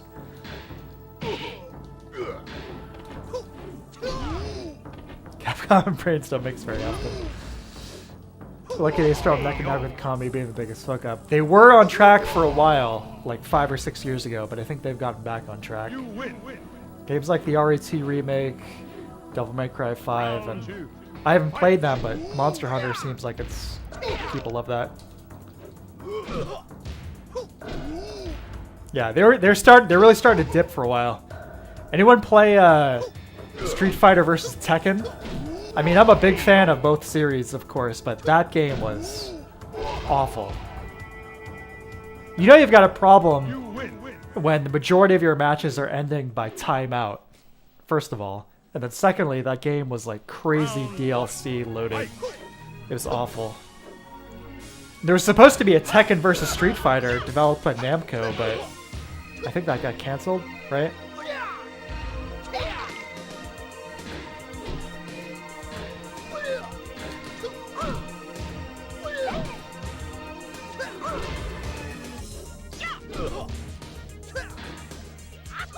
Hey, yo. Achoo!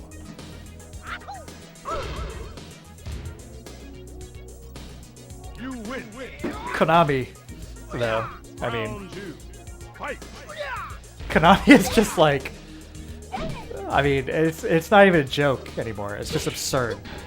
It's like, hey guys, we're celebrating the, what is it, 40th anniversary, 35th anniversary, whatever, of Castlevania. To celebrate, we're selling some NFTs of JPEGs of Castlevania 1. Please enjoy.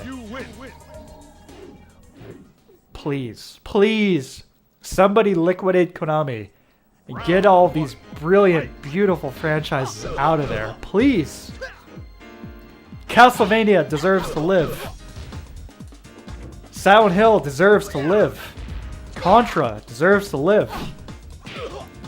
Mystical Ninja deserves to live. Goemon. Hey, yo. Little neck snap for you.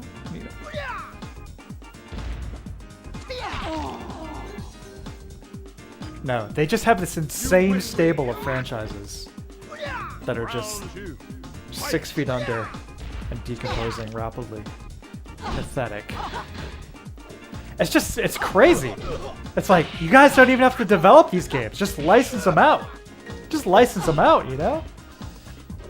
Hopefully to some quality developers, but you guys have some of like the most iconic franchises in video game history. What are you doing? Hey, yo.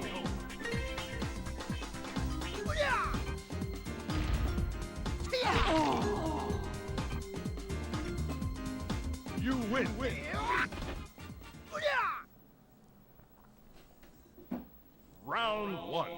Fight! This game's entire soundtrack too, I'm a huge fan of. Most of the older Tekken games all have really cool soundtracks, but I really like the soundtracks for Tekken 1 and 2 a whole lot.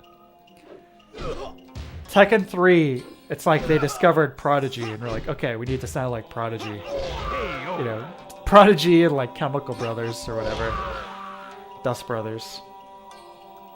But Tekken 1 and 2 have more melodic, emotional vibe for a lot of the tracks. Especially Tekken 2 here, where the vibe for most of this game is very serious.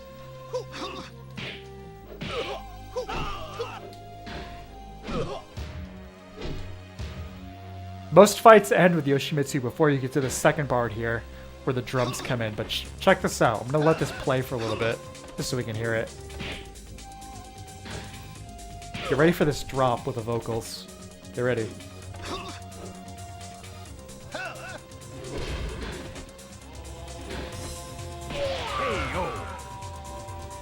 It's really awesome.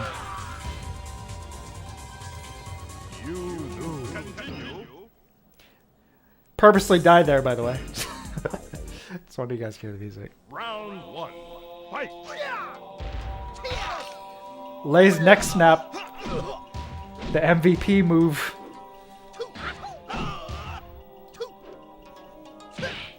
So, for those of you who played demos back in the day, PlayStation Underground disc, which I had with my PS1, it was like PlayStation Underground 2 or 3 demo disc came with my PS1.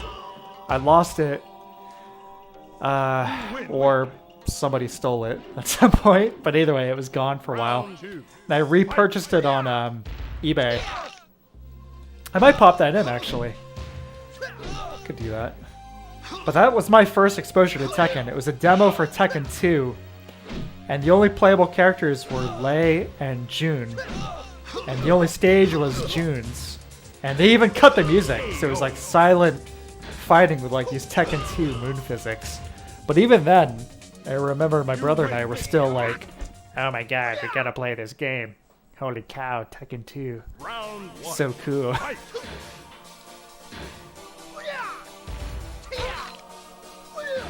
Holy fuck, there's a lot of comments I gotta look at.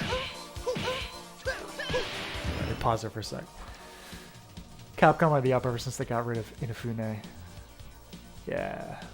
That leak lineup, yeah, it does look good. The NFT versions come right up, right? Anytime modern Konami gets brought up, I feel the need to bring up Bomber Girl. I don't know what that is, but I have a feeling I don't want to know.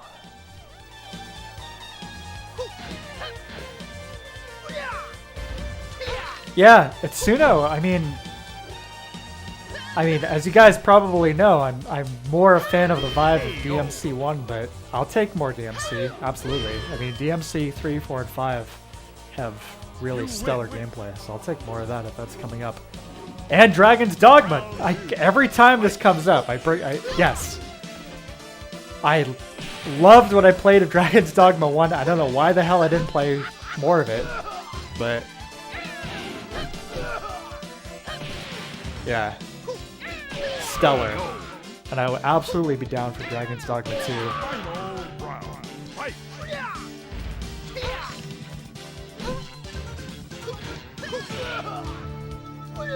Tekken Tag OST is absolutely based. I agree. It's my second favorite after Tekken 2. Tekken 2, Tekken Tag. Those are the best. As a matter of fact, you might be seeing a little bit of Tekken Tag later. Maybe. A certain mode in Tekken Tag that I'm a big fan of, that I think is extremely good. Not the regular fighting like we're seeing here.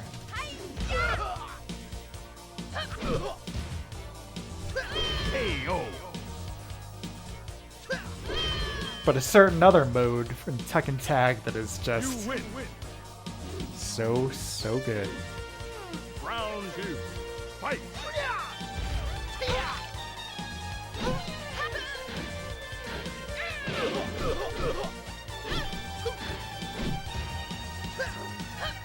The PlayStation back in the day, I know this is like a totally subjective experience, but for me, It was such a difference from what I'd been playing up until that point.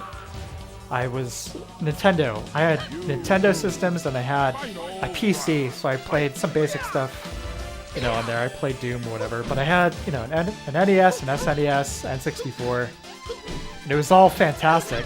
But from 1997 to 1998, the games that were coming out were just unreal. I was a huge fan of Final Fantasy. And I loved, you know, 4 and 6. You know, back in the day, to me it was 2 and 3, but I love those games. And then they announced, you know, I saw, okay, magazines, Final Fantasy 7, and the first thought is like, of course, wait, what? It's like, it's only going to be coming out on the new PlayStation system. Like, oh shit. I was like, whatever, I don't need a PlayStation. Squaresoft, they're traitors. You know, this is 6-year-old high def speaking here, right? Another great stage and soundtrack, by the way. And I felt that way until about a month later, where I saw at a friend's house somebody playing Final Fantasy VII on a PlayStation, and I was like, okay, I need a PlayStation. So it was actually kind of coincidentally on my birthday in 97 or 98. I don't remember, whatever that came out. My parents, I already had an N64 and some games. My parents got me a PS1 and Final Fantasy VII, Crash Bandicoot, I think, and Parappa the Rappa. Maybe Crash Bandicoot was a little later, but definitely FF7. God, what an amazing experience. It must have been 98, because I remember I was still playing FF7 when Ocarina of Time came out. Yeah. Can you imagine how I felt? Round 1. Fight. I'm 8 years old. Huh. Okay. I'm done with school. I played outside. What am I going to play tonight? Am I going to play Ocarina of Time, or am I going to play Final Fantasy VII? 2 brand new games. Jesus. Times have changed, huh? Twin Towers again. They seem to be popping up tonight, huh? Round 2. Fight. No, in all seriousness, that was a really amazing time for gaming. To be a kid during all that too is just unreal.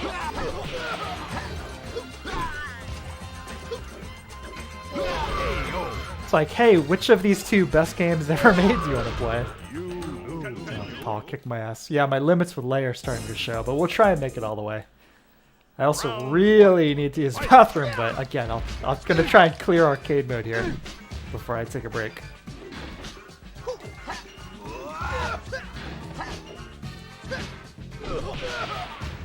I'm gonna bust out King or Kazuya.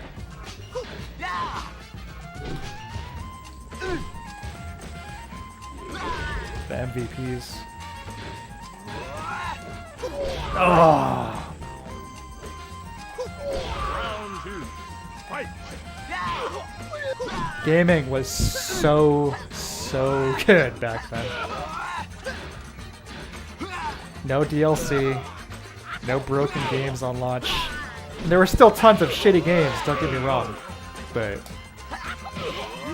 in terms of like complete experiences, had it made.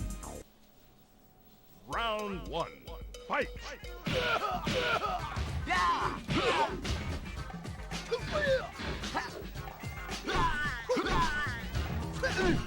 1998 might be the best game for video games ever. I mean, in 1998 we had Ocarina of Time,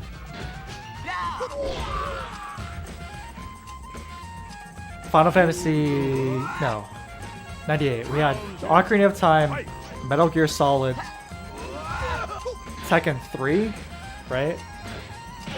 Thief. Which is insane. Tekken, it's like 98 and 2001 are the MVPs. For all timers, video game years. Just unreal. Round 1. Fight. Alright, last shot with Lay here. And I might switch to somebody else so we can clear it.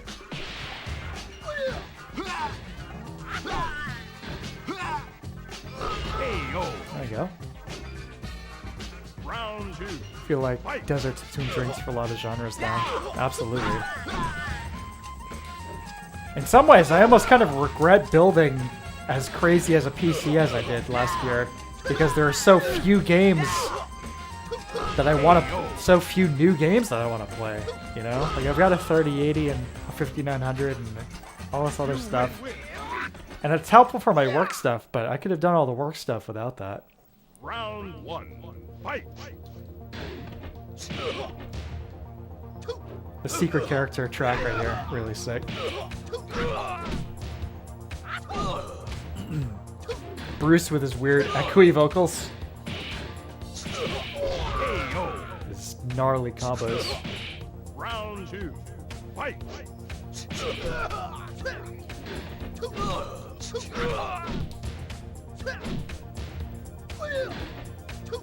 KO. 2004 is God tier 2. Yeah, absolutely. I'd say from about 92 to about 2004, 2005 was the golden age of gaming. Final round. Fight. Back circle square.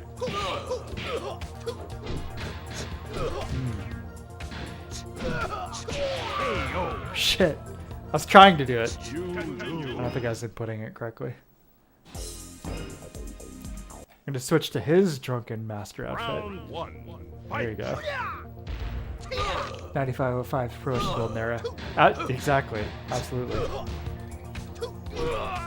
The era in which developers had the technology to realize their visions, yet were unconstrained by budgets, and publishers demanding that everything be as like mass market as possible, and able to produce content quickly and efficiently without getting bogged down because they weren't having to produce like crazy HD content. Yeah.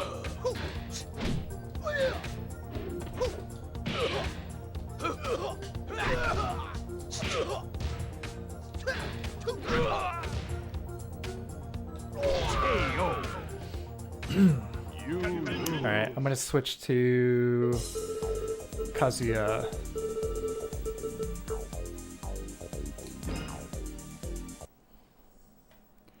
Yeah, it's corporate culture, budget, and like relatively sane dev team sizes and schedules, you know? Oh my god.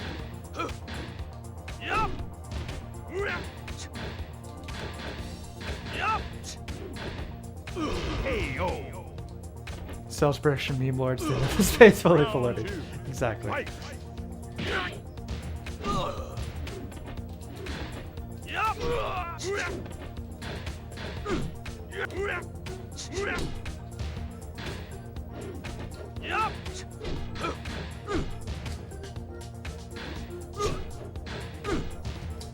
Bruce, what a beast. Never played as Bruce, maybe I should.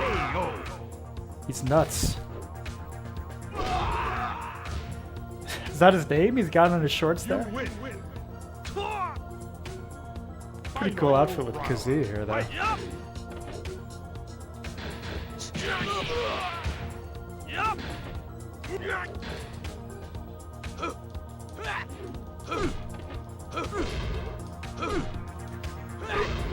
Look at that grab damage. Look at that.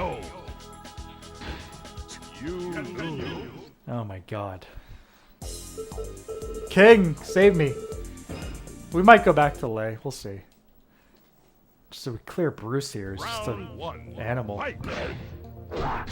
Unlike King, who's not an animal, but just looks and sounds like one.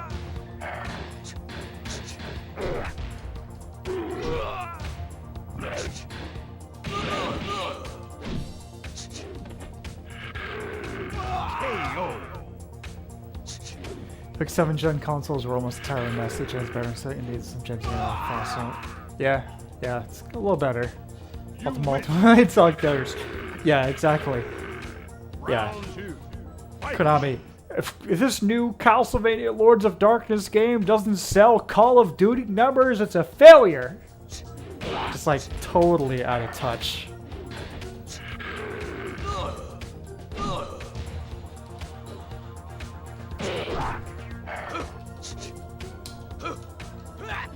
dead.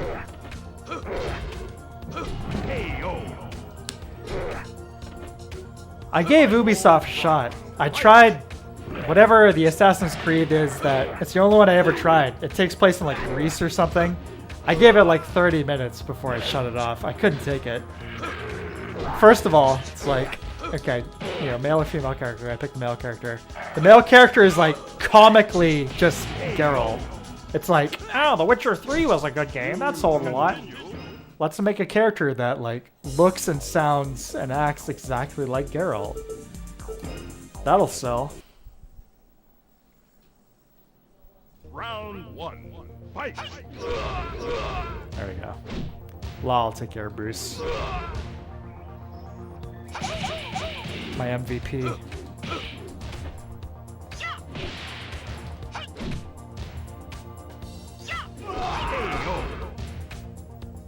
Round 2. Fight! Forgot my crazy combos too, you know.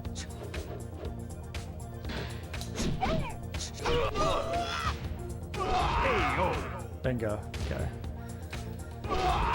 No, I played that Assassin's Creed game for like, I said 20, 30 minutes. It was just so bad. I couldn't take it. Round 1. Alright. I can't take it anymore. I could use a bathroom. Enjoy Kazuya's really awesome track. I'll be right back.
Alright, back. Sorry about that. Thank you. Okay. True Bruce breathing. I'm taking Bruce the way it ought to be. Yeah, this is a really, really cool piece of music. So I mentioned before, I checked out Tekken 7 and gameplay is great. I just really wish the vibe was closer to some of these older games. You know?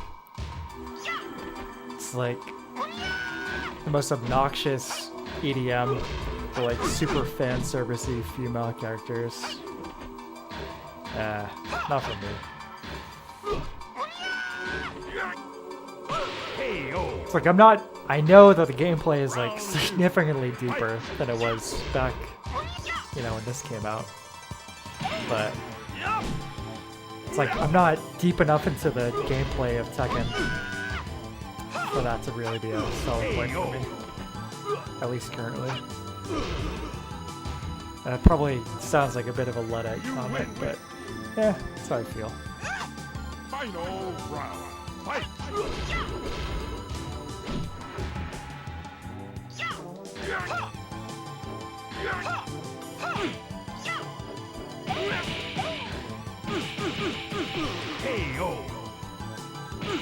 Find modern fighters too sweaty, mostly. Yeah. You win. I always love that little frame there. The Devil fight preview. Round Spooky. one. Fight! I'm gonna let Devil take me out here so we can switch back to Lei Wulong, though, with his ending.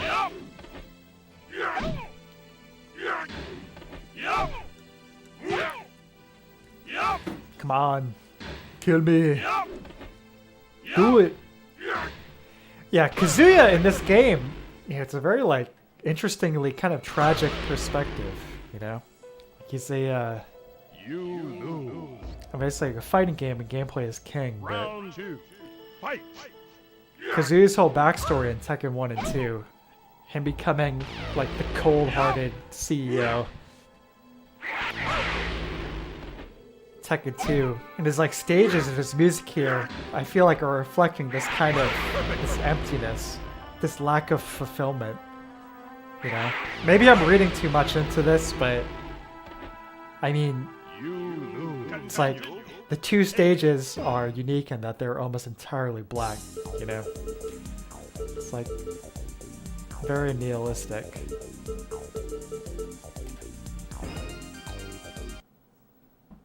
I like it. Nice Christian stream fighting the devil himself. So I told my dad he was unsure about Diablo back in the day. I was like, "You're killing the devil. You're not helping him. You're not playing as him. You're killing the devil. What could be more Christian than that?" Now, unfortunately, my parents were never too strict about the media, for better or for worse. Fight!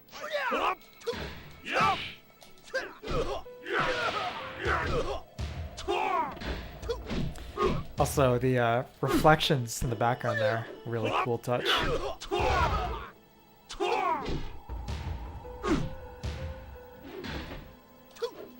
No!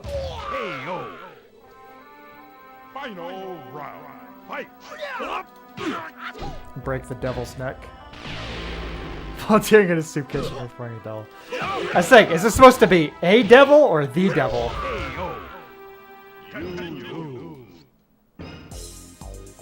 Delicious words, late soup. Round one. Fight! I get that reference.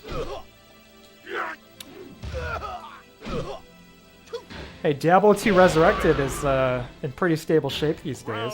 I was playing it the other day. It's good. The only problem is that you're supporting, modern Blizzard by buying it. So there's that, but...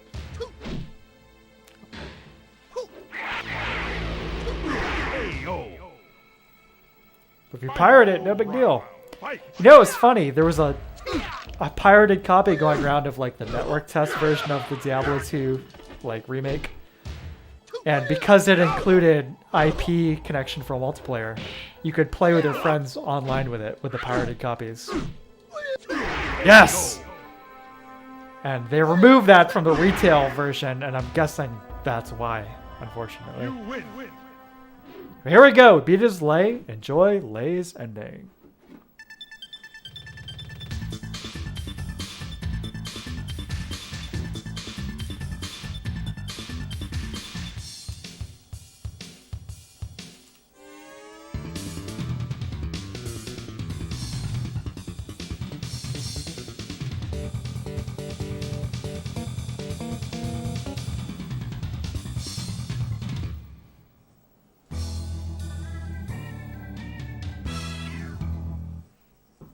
Yes.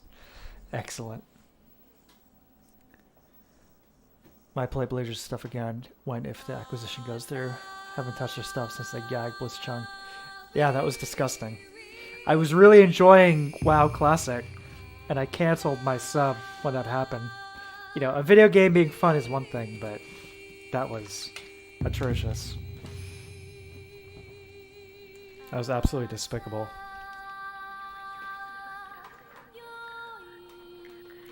So yeah, Tekken 2. I think at some point I will be... I don't know. I don't know if it'll be necessary, but I might do a video at some point just talking about the aesthetic and vibe of this game. Totally high on my own supply type video. Anyway. Kind of sounds like the vocalist from the Ico vocal tracks.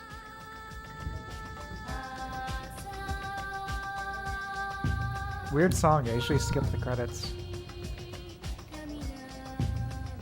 Anyway, on to the next game. Gonna switch systems here. And I'm gonna be playing a little bit of something else here.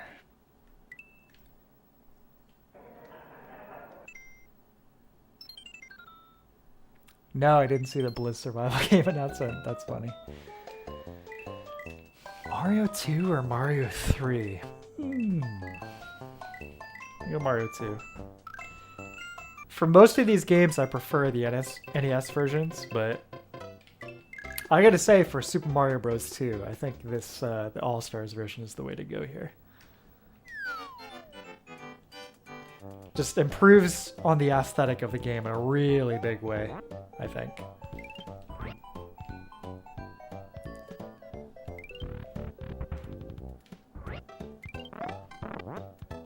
Just want to play a little bit of this, rush through first couple stages.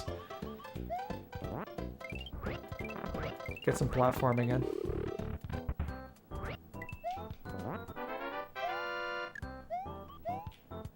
See how fast I can get through it.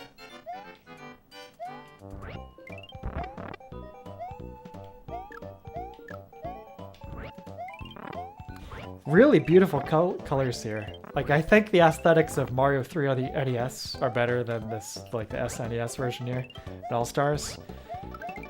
Maybe with Mario 1 too, although I definitely prefer the physics of Mario 1 on the NES versus All-Stars. But like I said, Mario 2 here is really beautiful, this All-Stars version.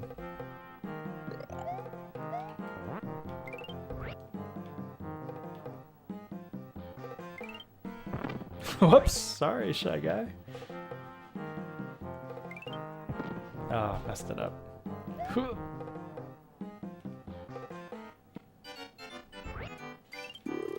Most of you watching this are probably aware, but this game I'm playing, Mario 2 was not originally Super Mario Bros. 2. It was another game called Doki Doki Panic in Japan. And the Super Mario Bros. 2 that they released in Japan was basically like an expansion pack to Mario 1. It was like basically the same graphics, same engine, same stuff, just some new levels, except it was extremely hard. And that someone at Nintendo of America decided, hey, you know what? They're not going to go for this here in the US. So somebody got the bright idea to take this other unrelated platformer game, which did share a lot of the development style for Super Mario Bros. 1, called Doki Doki Panic. And, hey, let's change the assets and release it as Super Mario Bros. 2. So it was like originally kind of like a Middle Eastern setting.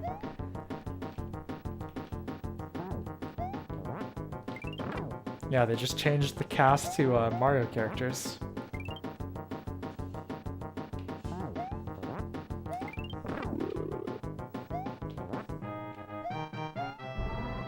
Yeah, Lost Levels is bullshit, I agree.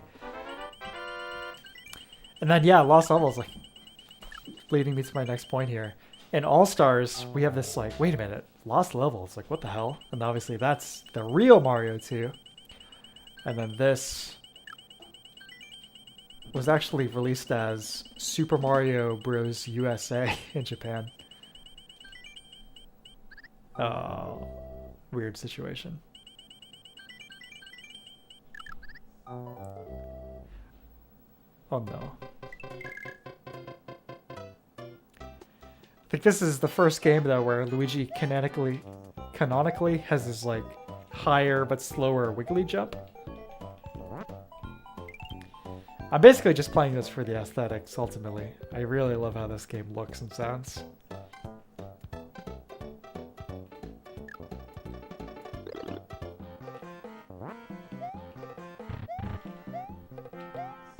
And some of this stuff did make it over into the regular Mario series. The Shy Guys, for one, you know? And it's weird, it's like they straight up were not originally Mario characters.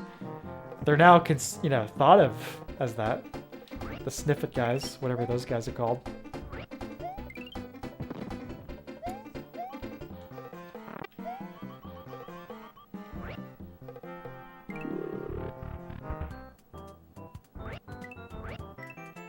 Birdo. Yeah, they all became Mario characters.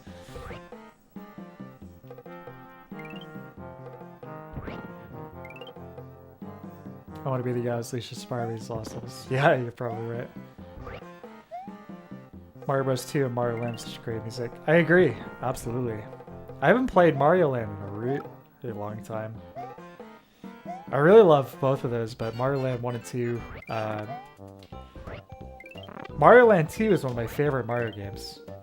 6 golden coins. I love that game. I love its aesthetic. I love the music. It's a really, really nice game. I'd play it tonight, but I don't have the cartridge copy anymore because, you guessed it, it was stolen. But it's all good. It is what it is. I do have a Super Game Boy, so I could be playing some Game Boy games through the old Super Game Boy. There is one game in particular, my all-time favorite game on the Game Boy. That's gonna get its own stream at some point.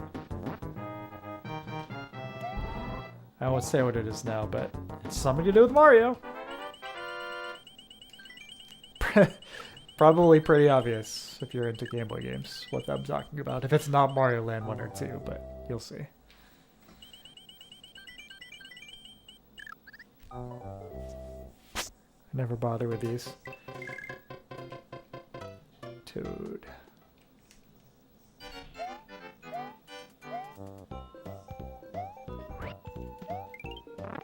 Yeah. Mario Bros. 2 here, or Mario USA, whatever you want to call it, is basically the equivalent of... It's like Mario's Fear and Loathing experience.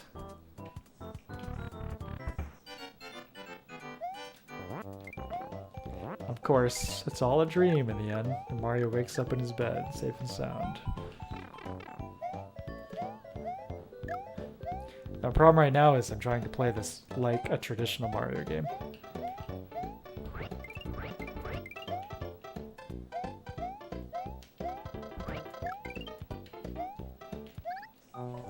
Playing like a fool.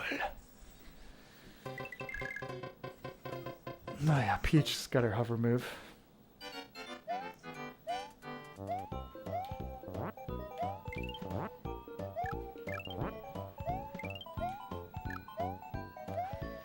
I do think they should have... Well, I don't know. Say like, when they switched it from Doki Doki Panic to Mario, maybe they should have let you stomp on enemy heads, but the throwing stuff around is kind of an intrinsic part of the game. I feel like it would still work though, considering all the vegetables you can pull up and throw around.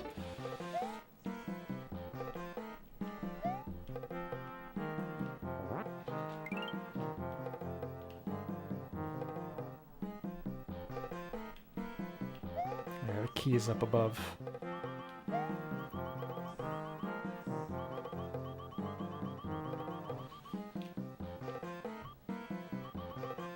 The weird scrolling like that too, I think is an anomaly just to this game. None of the other Mario games have that. But again, it's another thing that's origins is Doki Doki Panic.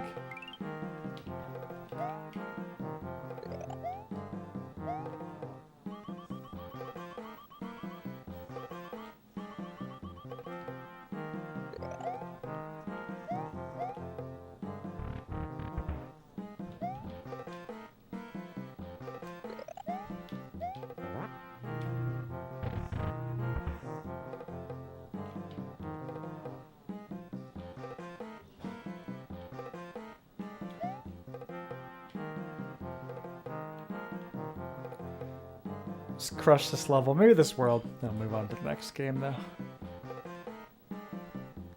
My Mario fill. Shit. What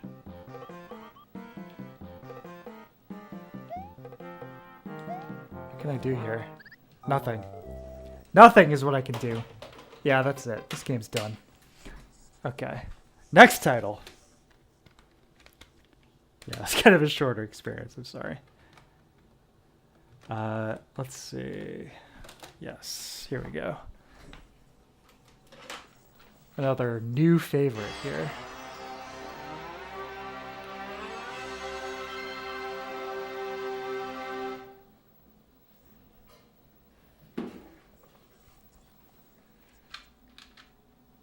Yeah, I just rage quit Super Mario Bros. 2. Might be a first. I don't know. Did DSP ever play Mario 2? Anyway. So our next title here. This is a game I played for the first time last summer. It's part of my whole Sega Saturn excursion, and I love it. I absolutely love this game. This is Sega Rally, or Sega Rally Championship 1995. This game kicks ass. This has some of the most fun music and great, surprisingly great handling for a game from the mid-90s. Really, really, really good. Yes, thanks to the cooperation of Toyota and Lancia for allowing their vehicles to be used in this game.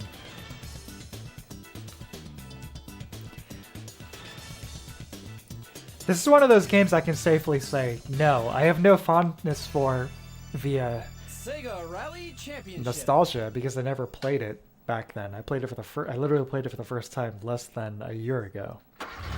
So, I'm a big fan. This game sounds great, looks great, feels great. Really killer soundtrack.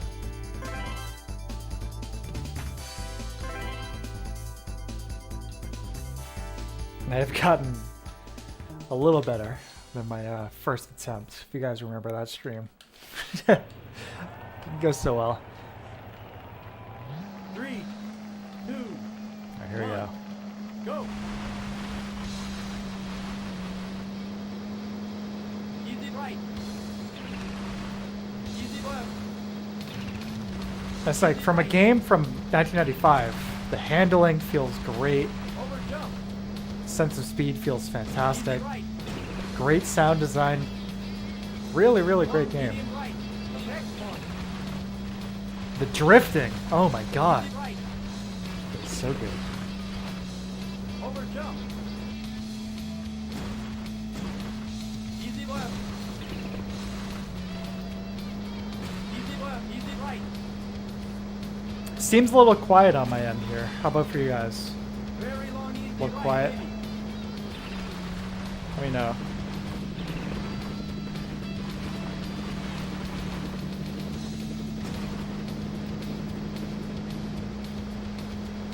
Finish. Is there a Saturn wheel? I'm not sure. There was a Saturn 3D controller, which kind of looks like a prototype Dreamcast controller, appropriately enough. That's compatible with this, but I don't know. I would imagine. Saturn, it did have a lot of various accessories. It had like a proper arcade stick, 2, 1, go. which I am interested in getting, honestly. I'm still waiting on my... That's one of my favorite tracks right here. Very long easy right. I'm still waiting on my Fenrir optical drive replacement Long easy right. Baby. from Castlemania Games. I gotta be honest with you guys, I really wouldn't recommend Calcimania at this point. It just takes forever for everything. And they're not exactly completely honest with some of the stuff that they're selling. The Fenrir I ordered 6 weeks ago now, and I sent an email last week, you know, just politely asking, hey, where is it? It said it was in stock when I bought it. And the response was, oh, we actually assemble every Fenrir per order. Let's go. Maybe you should disclose that on the product page. But I've purchased a few things from them now, and every single time it's taken at least 6 weeks to arrive. It's just crazy.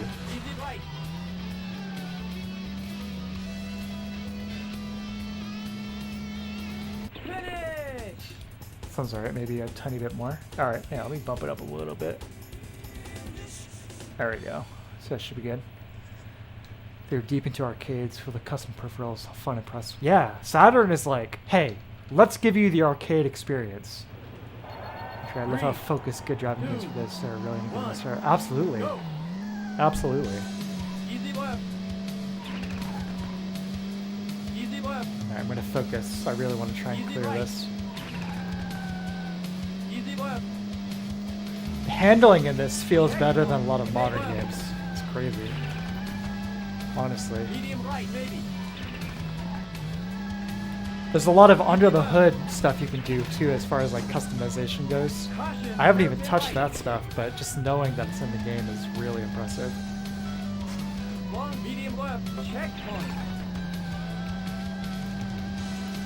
Drift.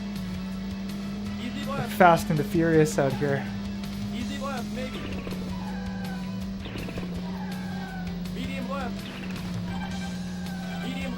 Checkpoint. Easy left, maybe. Easy left, maybe. Long, medium, right.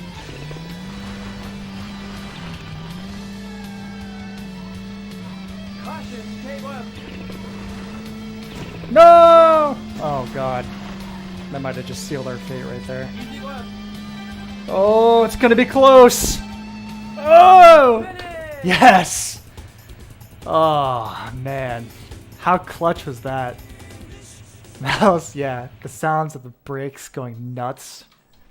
Hoping your brake pads aren't going to absolutely explode going around these corners. Okay, guys. Now we can enjoy not just the replays, but the music. Check this out.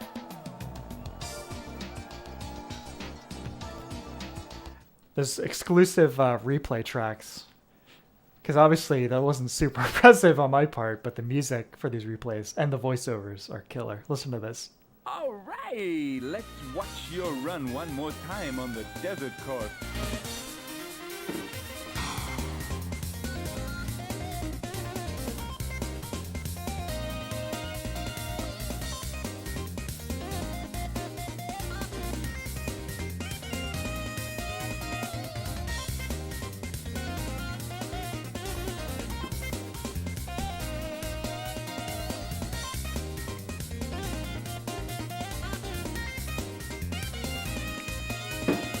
For a system too that originally wasn't even going to support 3D, Saturn did it pretty well. Gotta hand it to the Saturn. The system really is something else.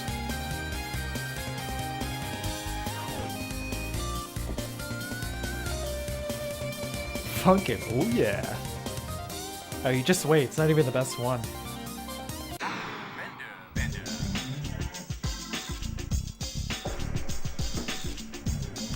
Based on how you did too, you get these different end track, like results tracks. This is actually the first time I've heard this one. It must have done pretty good. And then forest replay right here. This one might be my favorite. Well, you're gonna see your excellent run one more time. Cool breeze, birds and clouds. Relax and enjoy. Relax and enjoy.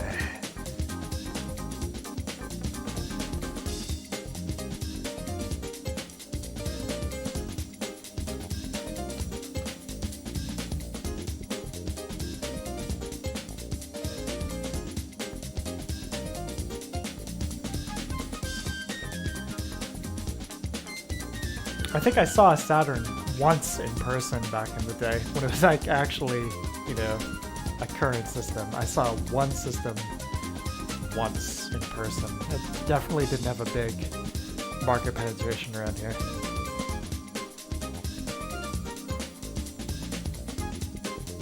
Yeah, that really messed up drifted in there. Smooth. Oh yeah. I throw the soundtrack on sometimes when I'm working. Pretty clutch.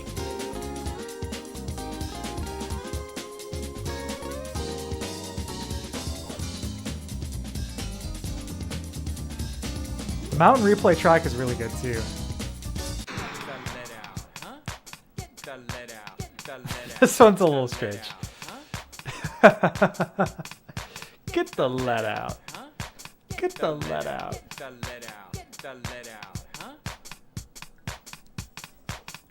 I say, the 3D systems, they just seem like space age. Yeah, Alan, absolutely. No, this one's the best. The guitar solo. The victory on this cool course is patience. But as you know, only patience is not enough to win. Oh yeah.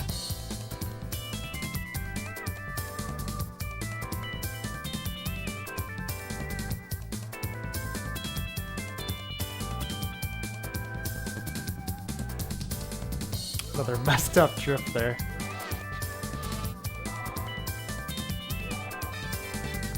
The license has just been revoked.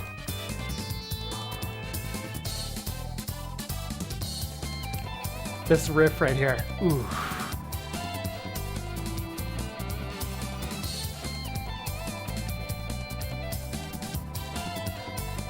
So smooth.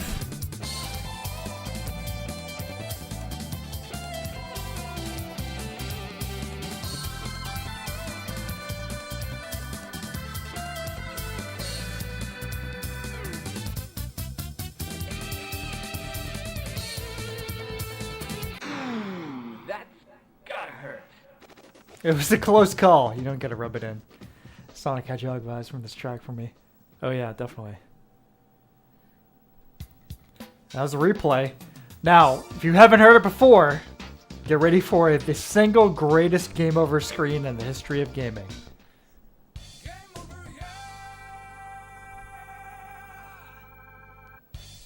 Oh yeah.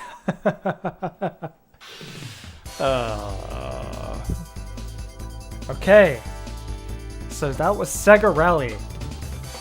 A killer game. I love my Sega Saturn. Play this. Racing games and fighting games. Oh my god, Saturn's got you covered. So now, let me take you back to the past to play some good games that don't suck ass.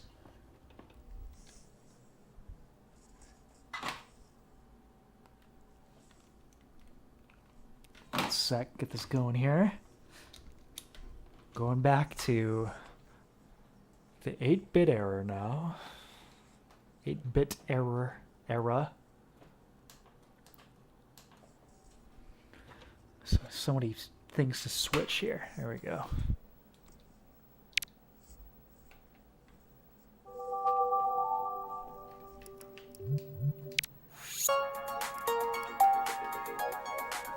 One of these days, I'll do a little high-def tour of this whole setup, so you guys can see what I'm working with here. It's a little complicated, but I've streamlined it as much as possible with the G-SCART. But there's some systems that are component, like the Wii here, which make things a little trickier. So let's see. This is just so long since I've heard that. Feels good. Oh yeah, brother. Let's see. NES.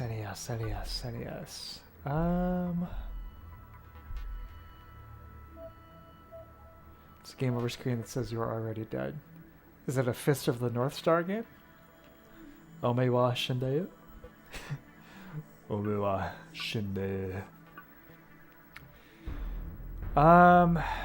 Let's see. Let's play a little of the superior version of Castlevania 3, Akumaju Densetsu.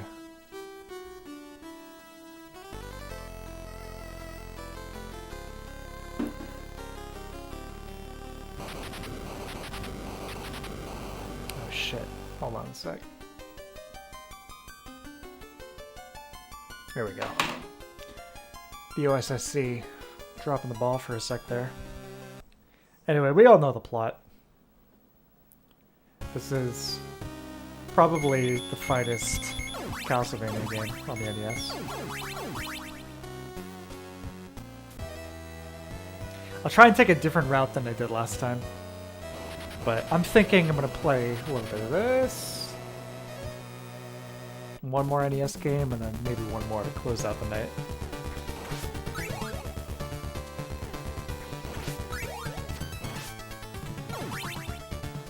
This game is just, obviously, what can I say? Classic.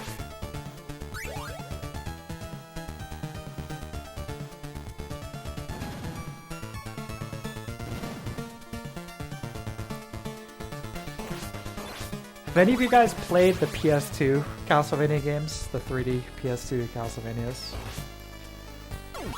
Curious. I've heard mixed things. To me, Castlevania 1, 3, especially 4, and then Symphony of the Night, really the pinnacle of the series. You know, I played Castlevania 64 last October. I said that game definitely is a mixed bag. It has some really cool aspects, and then obviously some not so great aspects. But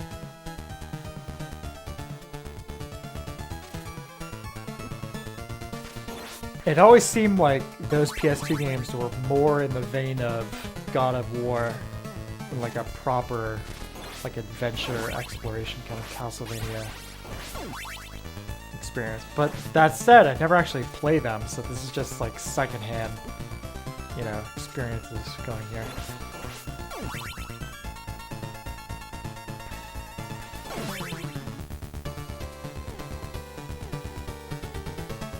Power releases are grim. Yeah. Yeah, Rondo, that is sick. See, PC Engine, that's one of those systems I haven't really dabbled too much in outside of emulation, but it's like, that is tempting. But I think about it, it's like, I want to play Rondo on original hardware. That would be really, really cool. But what other games would I play on the PC Engine?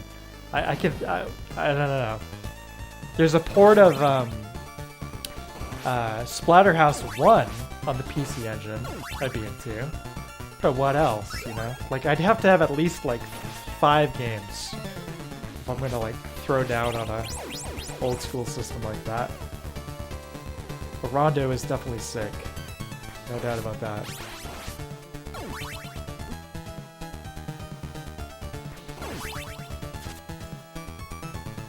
So I might be repeating myself here from the last time I played this on stream, but yeah, this is the Japanese version of Castlevania 3. Akumaju Densetsu, whatever. And it's one of the games that Konami shipped with additional stuff inside the cartridge, basically, to simplify it. Which allowed for expanded audio processing, you know? So you get a more fleshed out soundtrack compared to the NES release. And the NES release still kicks ass in terms of music, there's no doubt about that. And there might be a few tracks on there which I might actually prefer in the NES version, but overall I'd say the Japanese version is the way to go.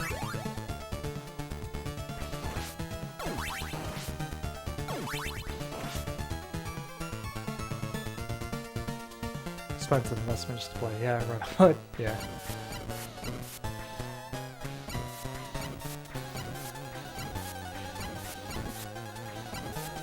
So I'm kind of running out of space here too with all the classic systems. Like I've got two setups. I've got my retro room, which is I'm sitting in here. I've got an N64, an SNES Junior modded with RGB. The N64 is modded with RGB.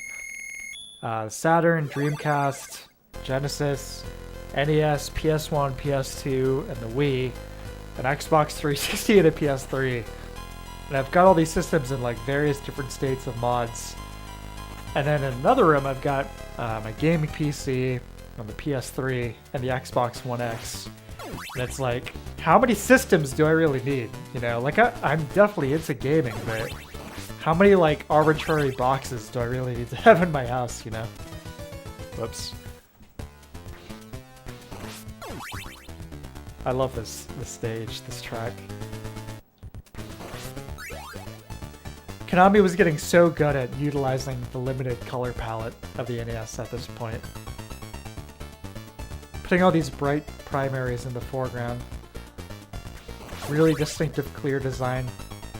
And the nice, more subtle details in the non-interactive background. I mean, just like the... I mean, not paying much attention to gameplay in your mouse kick, but the silhouetting of tree line in the background there. It's extremely simple from a graphical perspective, but simultaneously really well done from an artistic perspective, in my opinion.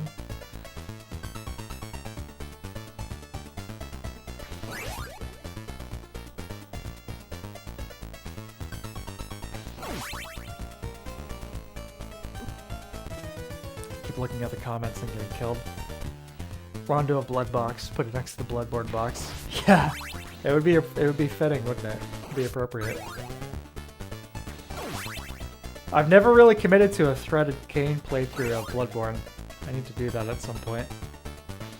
I've started a few times, like try my best at designing like a Belmont type character and a character creator, like get a big playlist of Castlevania tracks. But haven't finished it. Listen to this breakdown right here. Ready?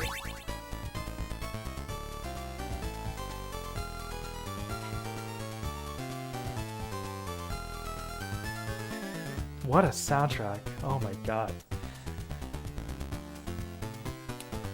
I do too. I don't know what my problem is.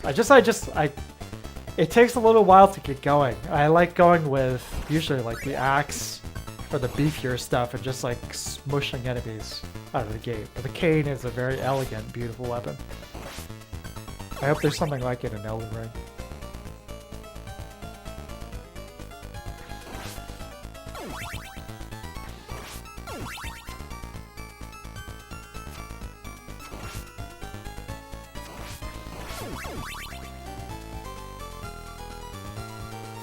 God, what a sick soundtrack.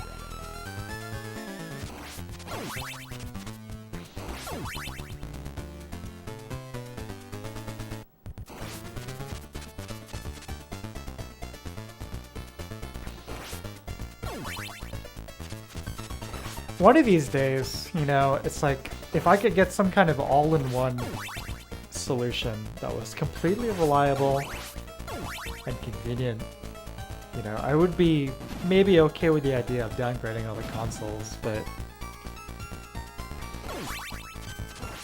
as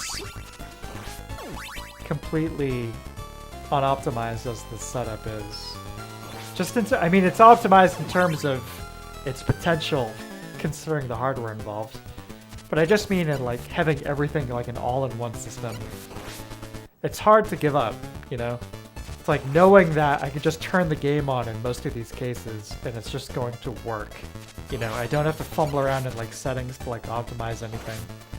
It's just gonna work and it's gonna be fine. There's gonna be no bugs, no audio problems, no crashes. It's all good. It's hard to give that up sometimes.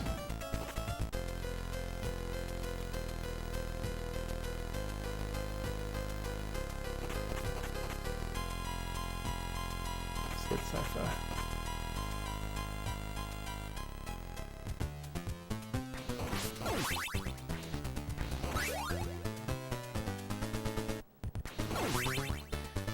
Was there a Bloodstained 2 announced, or was that just something I dreamt recently? I honestly can't remember.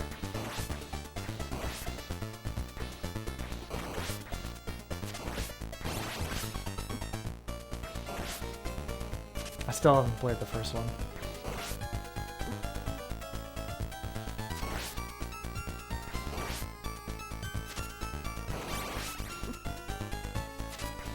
You're watching out for the shrooms. Mario 2, they're back.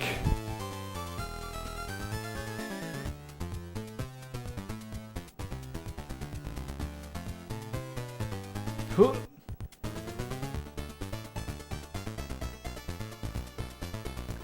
All the console manufacturers come together for one giant party and come together to agree to create one console that can play every game ever made. A pipe dream. I like the Stevie Lord Show's first game. I haven't played it, but what I've seen of it didn't instill me with a lot of confidence. But of course, seeing it's not the same thing as playing, so I should give it a shot at some point. I mean, especially considering it was developed by Mercury Steam, right? That was them, right?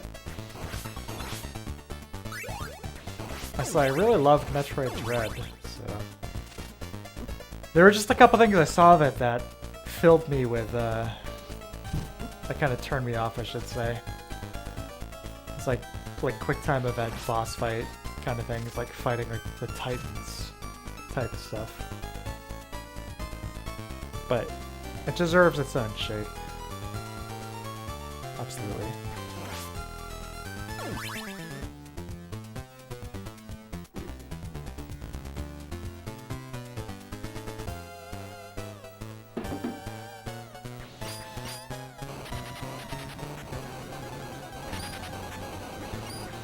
Oh yeah, got hit in the eye.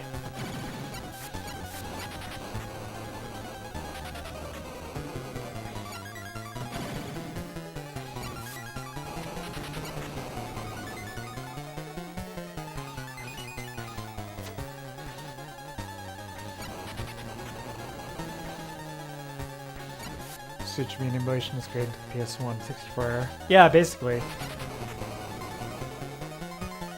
Those two, it's like... It's kind of weird because... Those are the systems where it's like the advantages of emulation start becoming much greater. You know, for any 3D system, basically, it's like... You can emulate these games and have them run in much higher frame rates and much higher resolutions than they were on the systems. Like one game that I was actually considering of playing tonight, GoldenEye. Like I love GoldenEye, but am I gonna play GoldenEye on the N64 at 320 240p, where it has a terrible frame rate and has all the like blurry N64 stuff going on? Or am I gonna play the emulated version where I can play it at 4K 60 with the literal mouse and keyboard support, widescreen? It's like, that seems like a pretty obvious choice.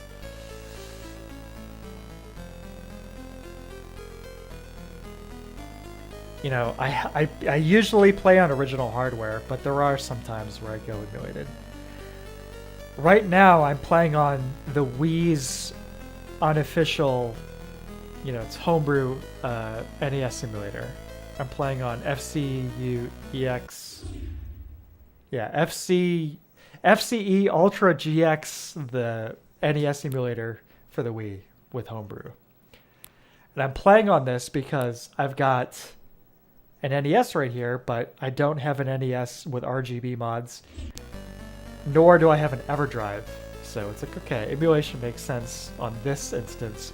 But playing on the Wii, I still get a 240p output that I can use on my CRT and obviously send to you guys and have it look fine. And still have, like, you know, a proper, you know, a pretty much identical experience.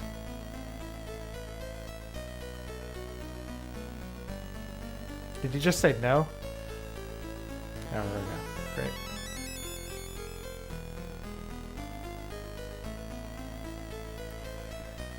But we can emulate the PS3 is still painted set up. Yeah, it is. I mean, I love Demon Souls, as you guys probably already It's probably no. And I feel like every other iteration of RPCS3, that game gets messed up, where the audio gets just like really weird, has like audio buffering issues. And it's like really cool to play that game at 4K 60, but again, is it worth being able to just boot up the game and not have to worry about like configuring settings or, you know, switching between windowed and full screen so I can try and get this game like running how it's supposed to be? Anyway, I'm gonna move on to the next game though. That's Castlevania 3. Good stuff. So, the next game, another one I've played a few times on stream here. Another game I haven't beaten on stream. I'm gonna give it another shot. That's right. It's Marble Malice. I was actually thinking, honestly, for tonight, I was like, I wonder if I could do some kind of like little ROM hack and just change the title of this game here. See if anyone would notice.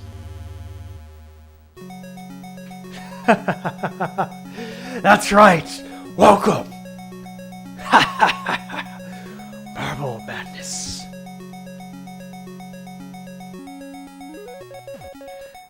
The terror rolls again. Ladies and gentlemen, there's a menace rolling into town. Its name is Marble Madness. No. I would love to clear this live. Not only good. In fact, I'm going to reset it. I want to beat this. I want to beat it. Macho Marble Rallies tongue twister. Macho Marble Rolly Savage. Is this the one with the spooky OST? If this game doesn't keep you up at night, you might be a clinical psychopath. No, this game has some creepy tracks for sure. This is a very, very spooky game. Absolutely.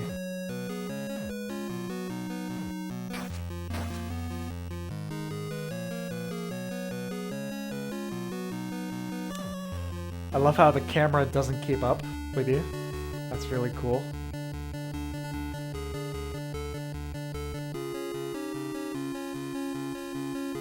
Like outpace the camera, leading to your own death. You're playing too good. We can't allow that. We weren't prepared for you to get through this level so quickly. Sorry.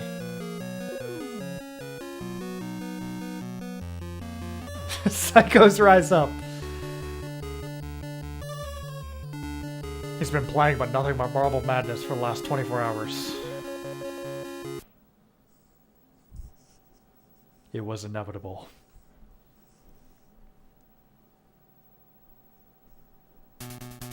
No, there definitely is something very twisted about this game. Very, very unsettling.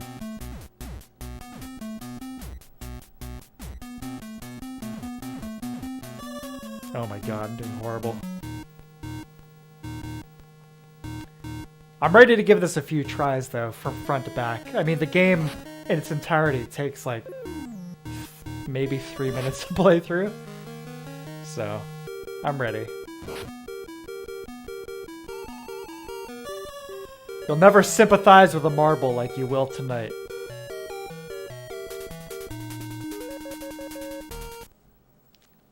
Is this Yes, exactly. Some kids burned ants with a magnifying glass. Other kids played Marble Madness. Listen to this music. I mean, what the hell?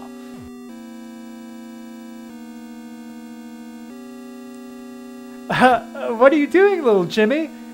I'm playing Marble Madness, mother. Don't disturb me!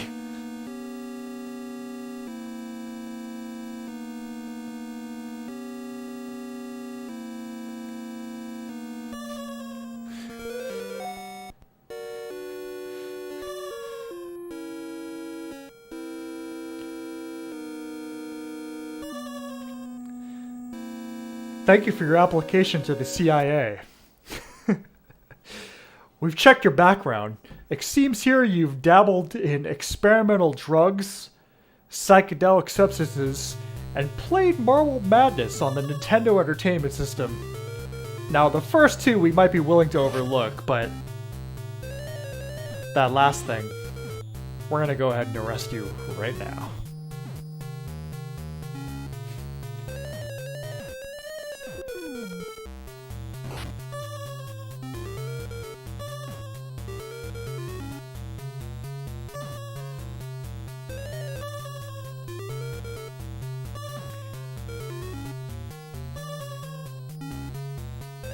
What's that thing from Star Trek?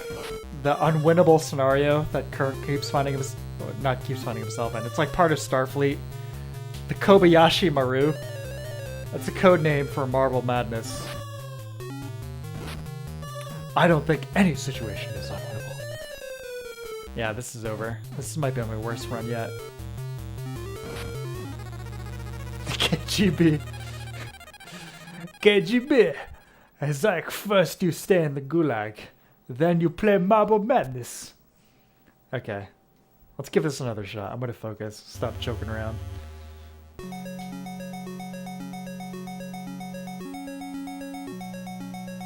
I mean, the first track seems pretty chill. This is like a pretty cool soundtrack.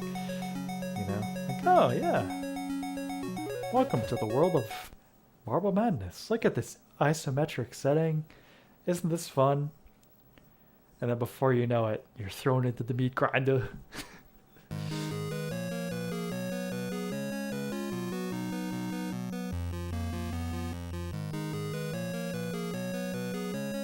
No!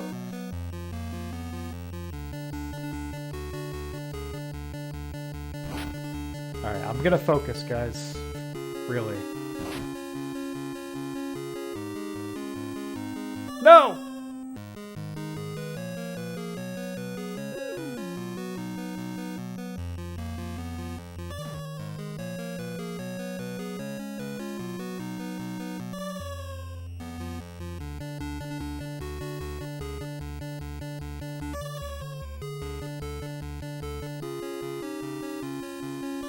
To this day, I still have no idea what the hell the right process is of getting across this thing. Although I can tell you right now, it's not going to happen. Reset. One more try.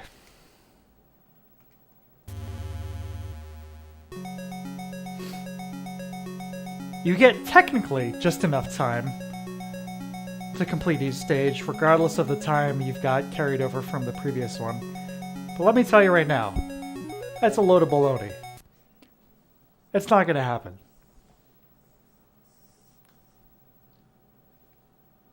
Not even Spock could clear this game on a clear run.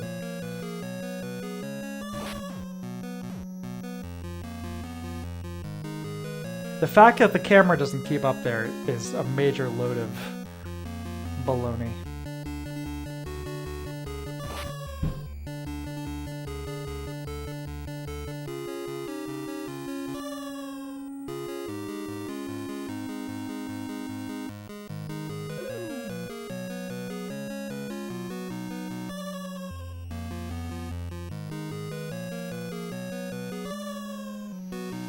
Oh my god.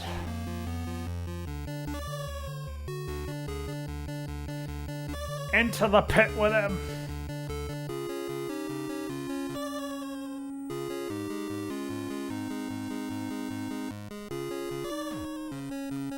It's totally ridiculous. There we go. I probably just screwed myself over deeply, deeply, deeply, but we'll give it a shot.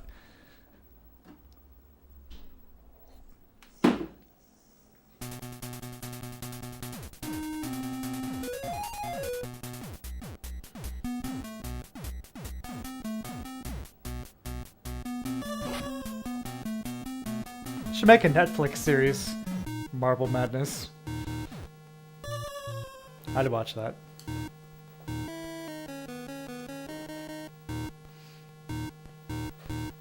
Yeah, literally have it be some kind of like CIA sponsored insanity experiment.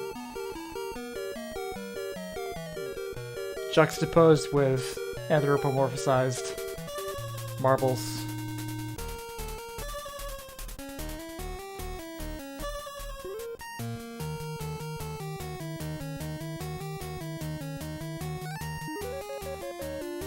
Bjorn.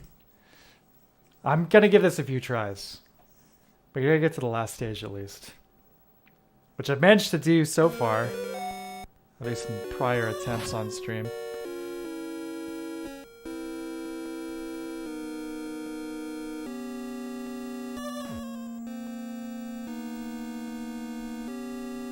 The extra spooky track. Oh, just a fun little game about rolling marbles around.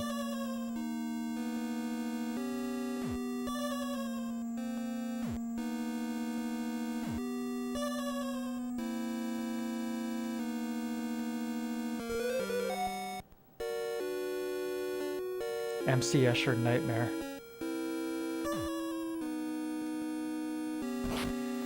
I would be interested in playing the arcade version of this at some point with the trackball.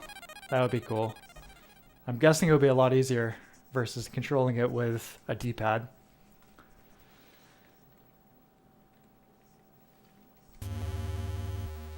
The way the marble sounds like it's screaming when it falls. You know who designed this game? This game was designed by Mark Kearney, who has done all sorts of impressive video game related stuff in his career. But most recently should be known as the architect for the PlayStation 4 and 5, like the overall system architect. Okay? The same guy responsible for Marble Madness built the PS4 and the PS5. Think about it!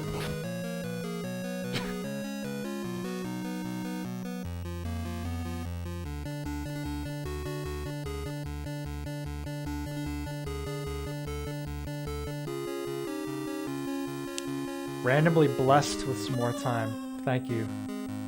Of course, that led to me falling to my death, so who knows? Was it really a blessing?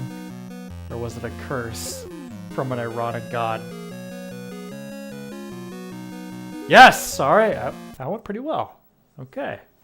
Alright now. This is boulder worn down to a marble. Yes.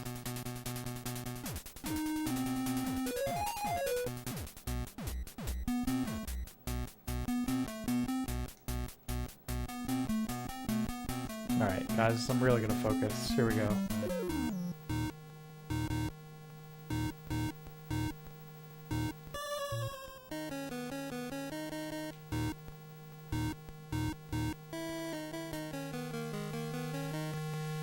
This game has some of those slow and steady wins the race type moments. Don't rush, just really be careful because if you're continuing to fuck up and fall over the edge, big surprise, and they do more harm in the end.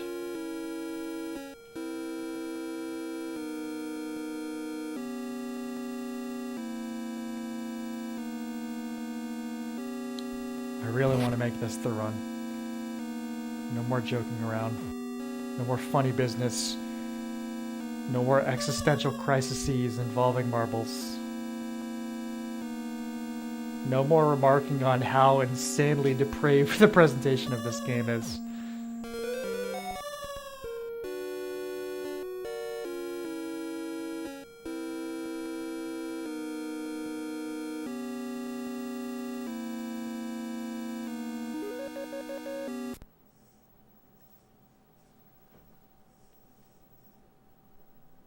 Okay, silly race.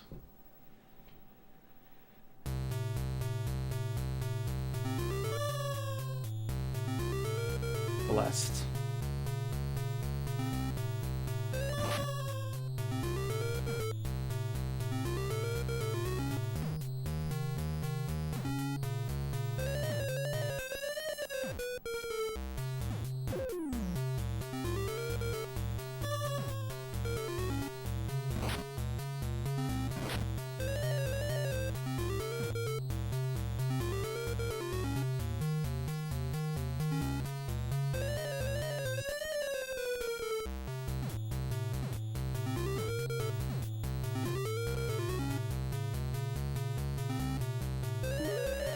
Oh my god. Whew.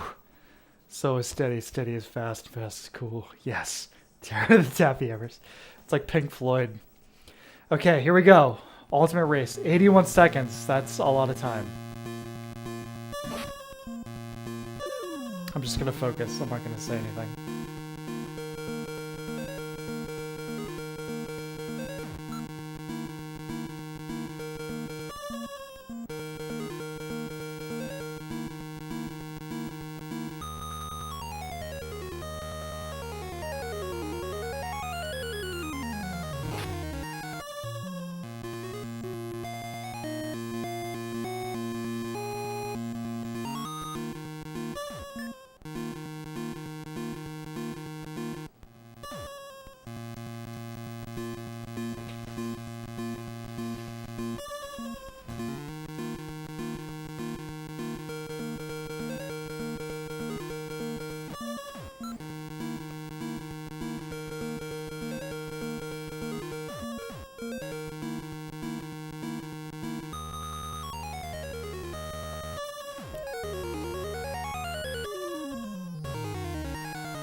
Oh my god!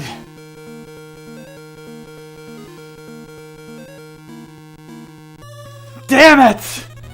Oh my god! So close. One more try. This is it. Last try for tonight.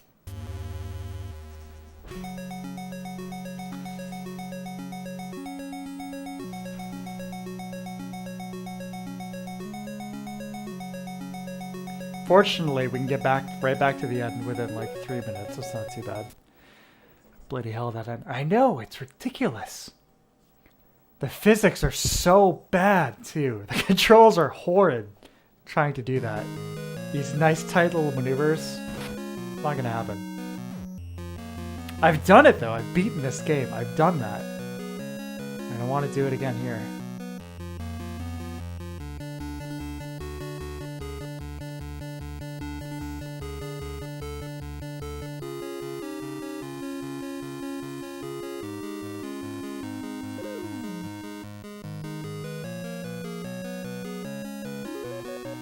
Very good.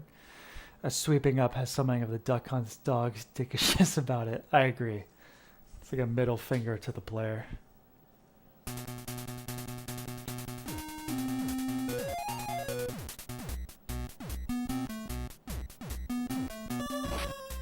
Whoa.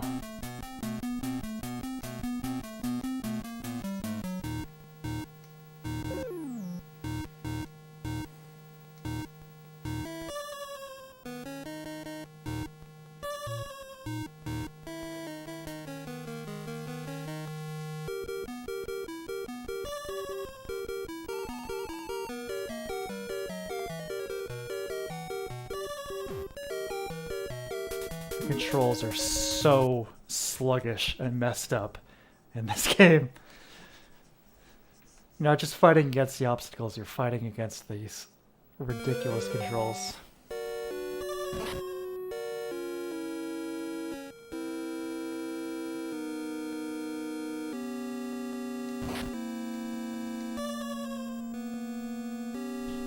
The music, though. The sound of my nightmares, you mean?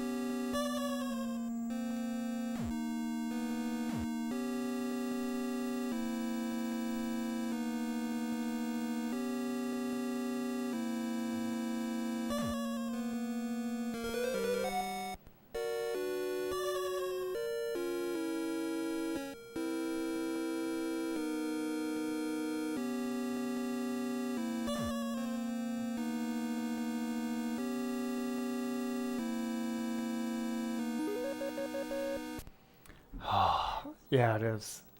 It's like, what would a piece of music sound like if you spun me in a chair, or spun me around in a chair 30 times? Oh yeah, I can do that for you.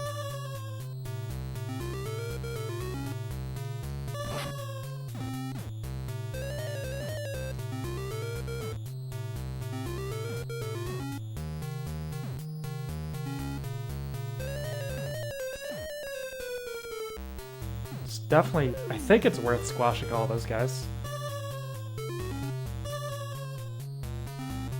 Oh no.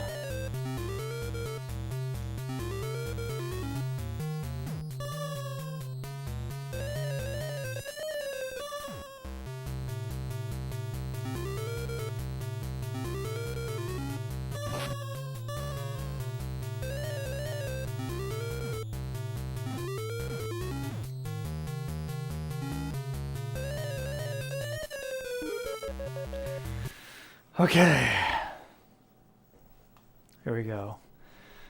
Not nearly as much time. I think that's like half of what we had last time. It's not gonna happen. No, I gotta believe.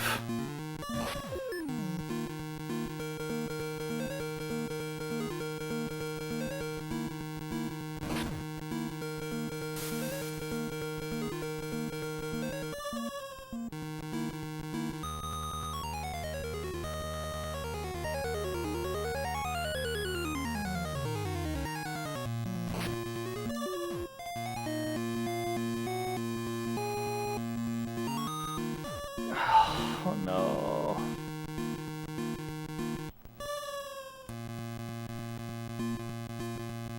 Yeah, that's impossible. Damn it.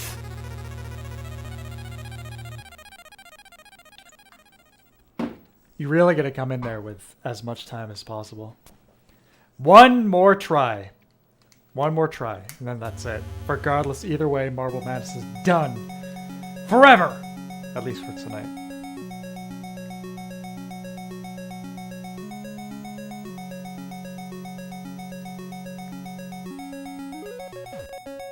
Nothing says birthday celebration like Marble Madness torture.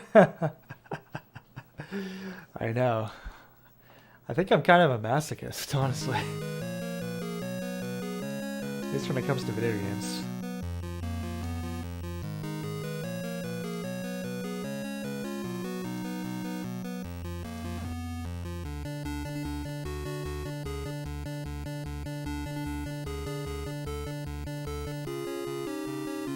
You know what it comes down to?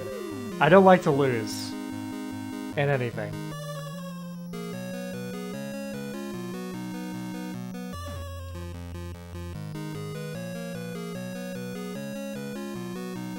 Alright, that's acceptable. You guys think it would be cheating if I save stated on the final level? I mean, it's kind of cheating. We'll see when I get there.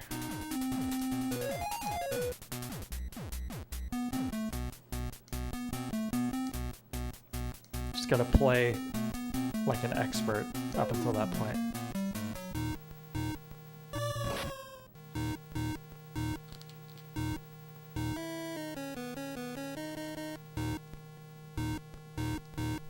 Okay. Just gotta play the best Marble Madness of your life. So far, so good, I think, in that regard.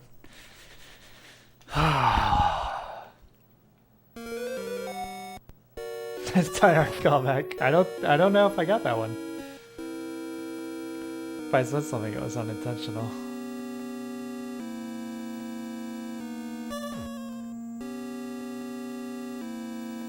I don't like to lose. Oh, that's what it is. Thank you. I don't like to lose. I don't. Really, though. Not just a joke. I really don't.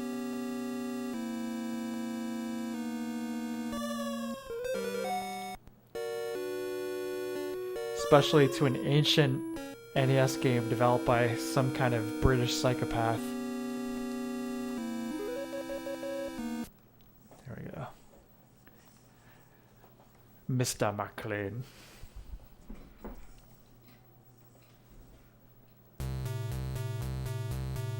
Blessed! That happened twice in the closest playthrough. How many times do we get blessed? It's at least twice.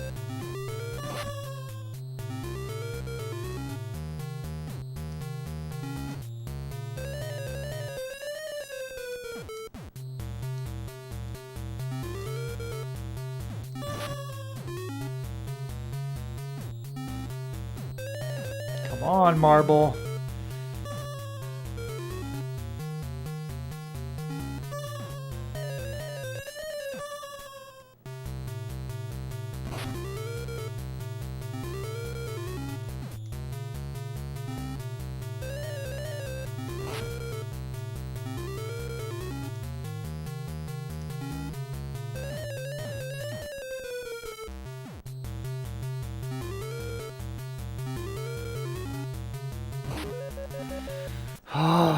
Legend has it. This is covered. I know. Jeez. Okay, 68 seconds. 58 seconds. I'm not necessarily going to resume here, but I'm going to save it. Just in case. Like that. That was a bad start. For real this time. Here we go. I mean, for real this time. Here we go.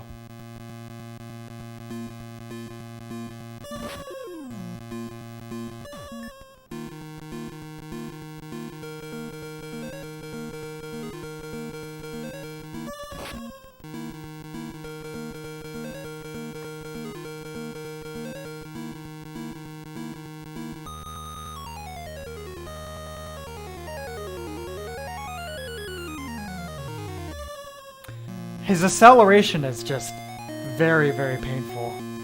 It's very hard to stop the marble.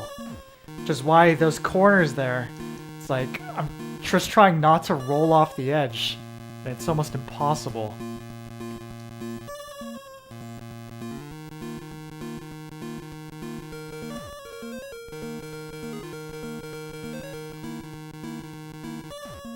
See those little instances there where it's almost like the game is admitting that it fucked up, but so it won't give you the full animation.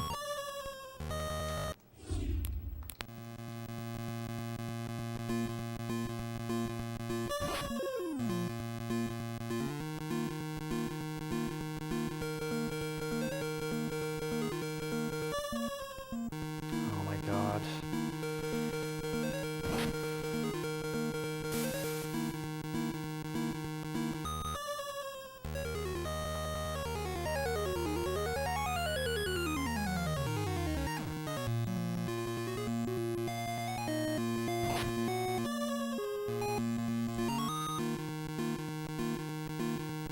Trips does it get harder to control?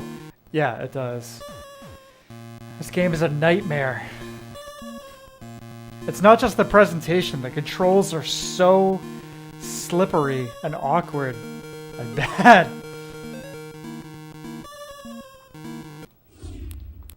Alright, last go. Here we go.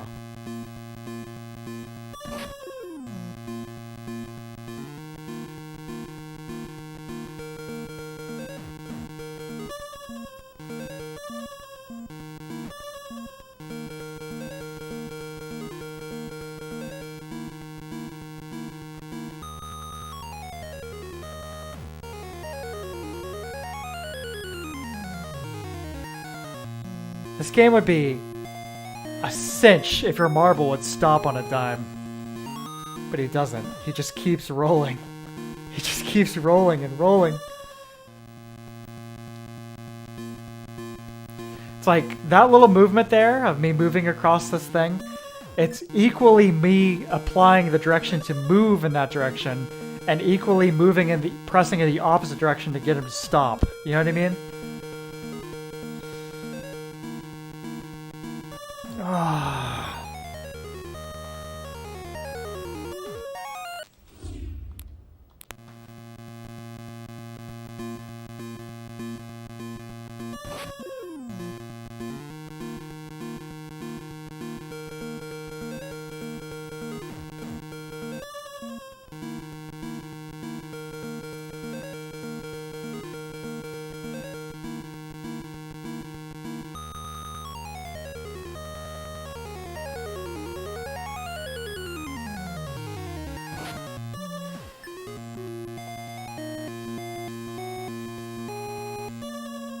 This is so broken.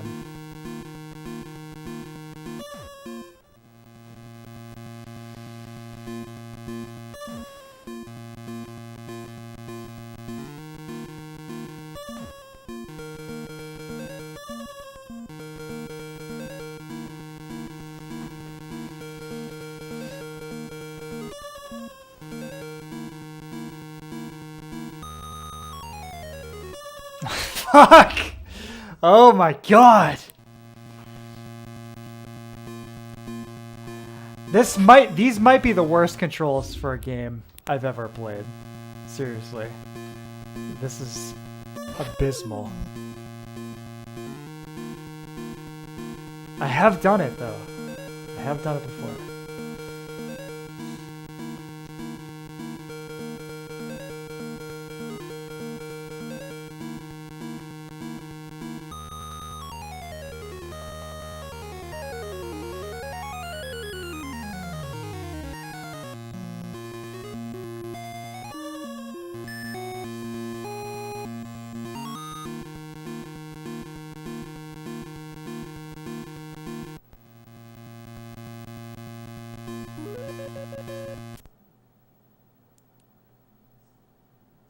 I can't believe I just did it. Yes! Marble Madness! Oh! Oh! I've lost my marbles! Oh my god! Yes! I'm the high roller! I'm the high roller!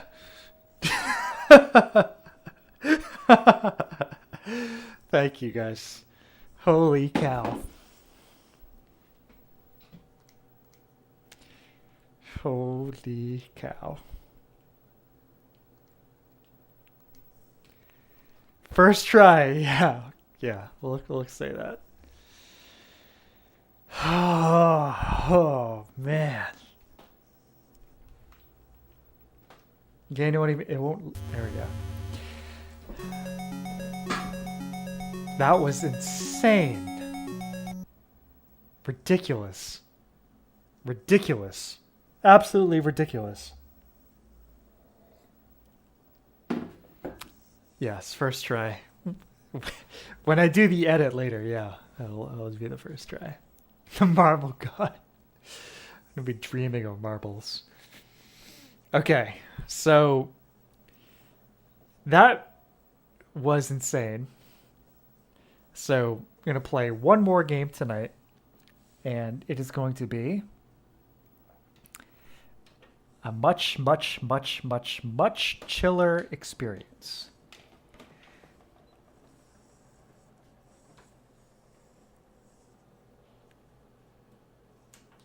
So I said I was going to be going back to the realm of Tekken earlier. Let me get the OSSC here. Cooperating. There we go. Okay, I think that should be good. Channeled the first try. Yes, the Marble Master. That's me. Let me just make sure this is all loading correctly. Let's switch a few inputs here. There we go. Okay. I'm going to take one last break, and I'll be right back for the final piece of content for tonight.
Just don't make FMVs like this anymore.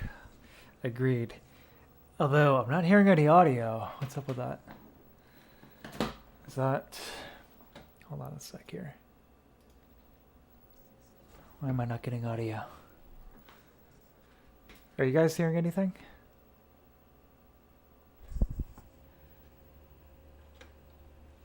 Oh, there we go. Shit. Okay. So, you guys probably didn't just get the audio for that intro, huh? Damn. Sorry about that. So, I've got a few systems here which are on component versus RGB, and when those systems are on, I have to, long story short, I have to use a little switch box to get the audio when it's back between RGB and component, and the NES on all the emulators and stuff on the Wii. That is component. Anyway, so yeah, should be good now. So, I promised earlier, back to Tekken Tag in some regard. Okay.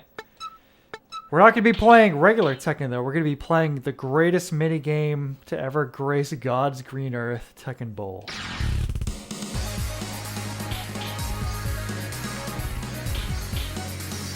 Seems maybe a little loud. Tweak that. Yeah, maybe a little loud there. Okay, bring this down a little bit. There we go. Okay, so Tekken Bowl. This was really dope little minigame, bowling. Really, really good. So to relax after the madness of Marble Madness, play another kind of ball fun. A little bowling. Oh yeah.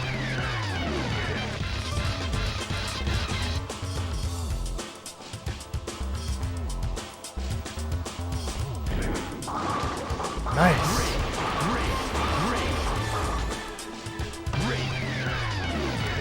You could theoretically run through an auto-switching preamp. Is there a nuclear option to avoid the switch though?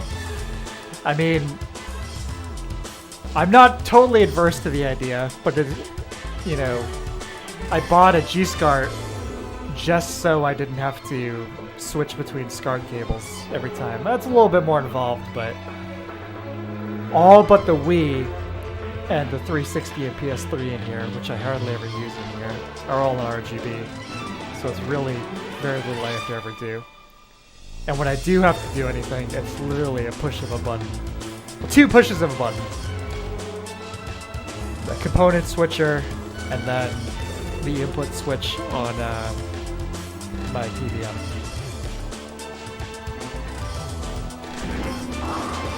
Oh my god, I'm on a roll! Yeah, Truth, this is the Ogre track. How perfect is that? I'm cleaning up. So I'm not sure if I'll have a chance to demonstrate. I'm sure I will, but the characters, Alan, do they have different meter speeds for each character? Yeah, they do. Yeah, that ties into what I was about to just say. Each character has different stats for the bowling. Different meter speeds, spin speeds. And some of the robotic or cyborg characters like Yoshimitsu or Jack have a few other details too. Like they've got some overlays and like laser sights for the pins. So the Jack characters, they're hard to control because of their power. Like their power meters are just spinning like wildly. But they're really good for cleaning up any leftover pins. Oh my god! This might be the best set I've ever done, honestly. This is crazy.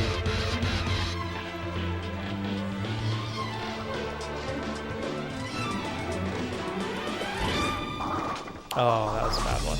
Yeah. Let's see here. Jack 2, he straight up has laser sighting. Just another example of so much effort put into a teeny little minigame that most people are probably not even going to see. Really cool.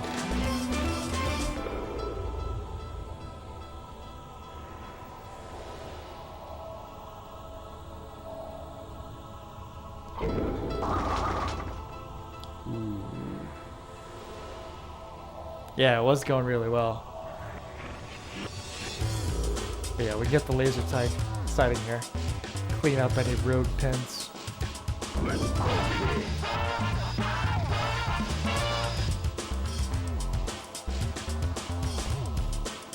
Yeah, the music track is randomized too, so it is interesting that we got the ogre track.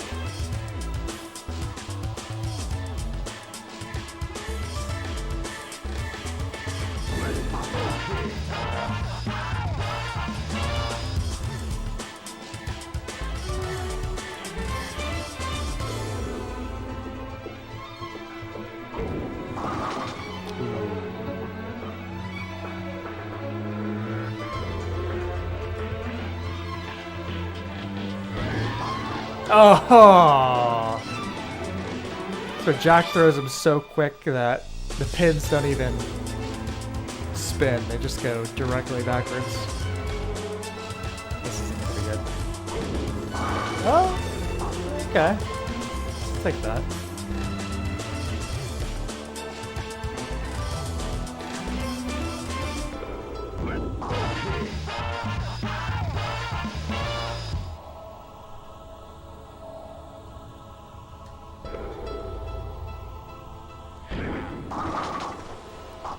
Way too much angle there, actually.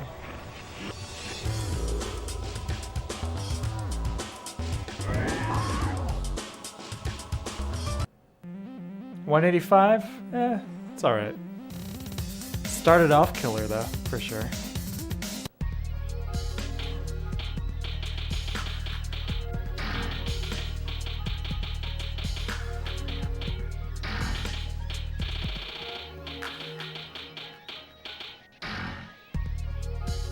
Top rank, Ganryu, taking what's her face out on a date.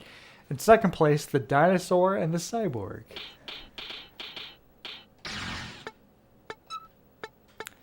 So I'm gonna wrap this up. Cue up some of that sweet, sweet music though.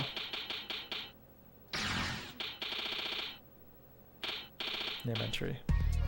There we go. Very chill track. Really cool piece of music. So, that is going to do it for me for this evening. This was so much fun. Oh man. I was looking forward to this all day. I'm going to be doing a couple other things after I wrap up here, but it's been nice. It's been really nice. Thank you guys as always for hanging out and chatting. You're all wonderful and hilarious, and it's always a treat. I won't get too sentimental on you guys, but obviously the last couple years have been pretty crazy and pretty rough for a whole variety of reasons. And this whole like streaming thing has been a really, really, really good outlet for me, and a really great just social thing to be doing, you know, in the absence of some of the other stuff. And it's really, really greatly appreciated. So, especially, you know, my birthday, you know, today is really, really killer. I couldn't ask for more. So, I hope you all have a great rest of your evening and great rest of your week. Please come join our Discord if you haven't already. It's a really good community full of some really funny, cool people. Regular game streams, then we do movie streams every Friday night. So, those are great. This Sunday, February 20th, I will be starting to stream Metal Gear Solid 3 and continuing the whole Metal Gear stream here. I'm really looking forward to that, as that's one of my absolute favorites in the series, so that's going to be a blast. And then later on in the week, I'm not sure what I'll be streaming that Wednesday. Something good, I'm sure. But we've got Elden Ring coming out. Finally. Can you believe it? We've been looking forward to this game for years. But the future is, at least as far as video games go, is looking bright. So I'm looking forward to that. Okay, it's 3 a.m. here already. I'm always amazed by some of the wider audience that we get on here. I appreciate that, man. Thank you for joining me. Troop, all the best, man. Again, happy birthday. Thank you very, very much. I appreciate that. Okay, glad you're happy doing that. It's good to have Matt like that. Absolutely. It's been really, really good. Anyway, I'm gonna go make some food and then go do some other stuff. But thank you again, everybody. It's so good. Just hang out and chat and joke around and do some silly stuff with you guys chatting in here. Until next time, take care, be well, and adios. Good night.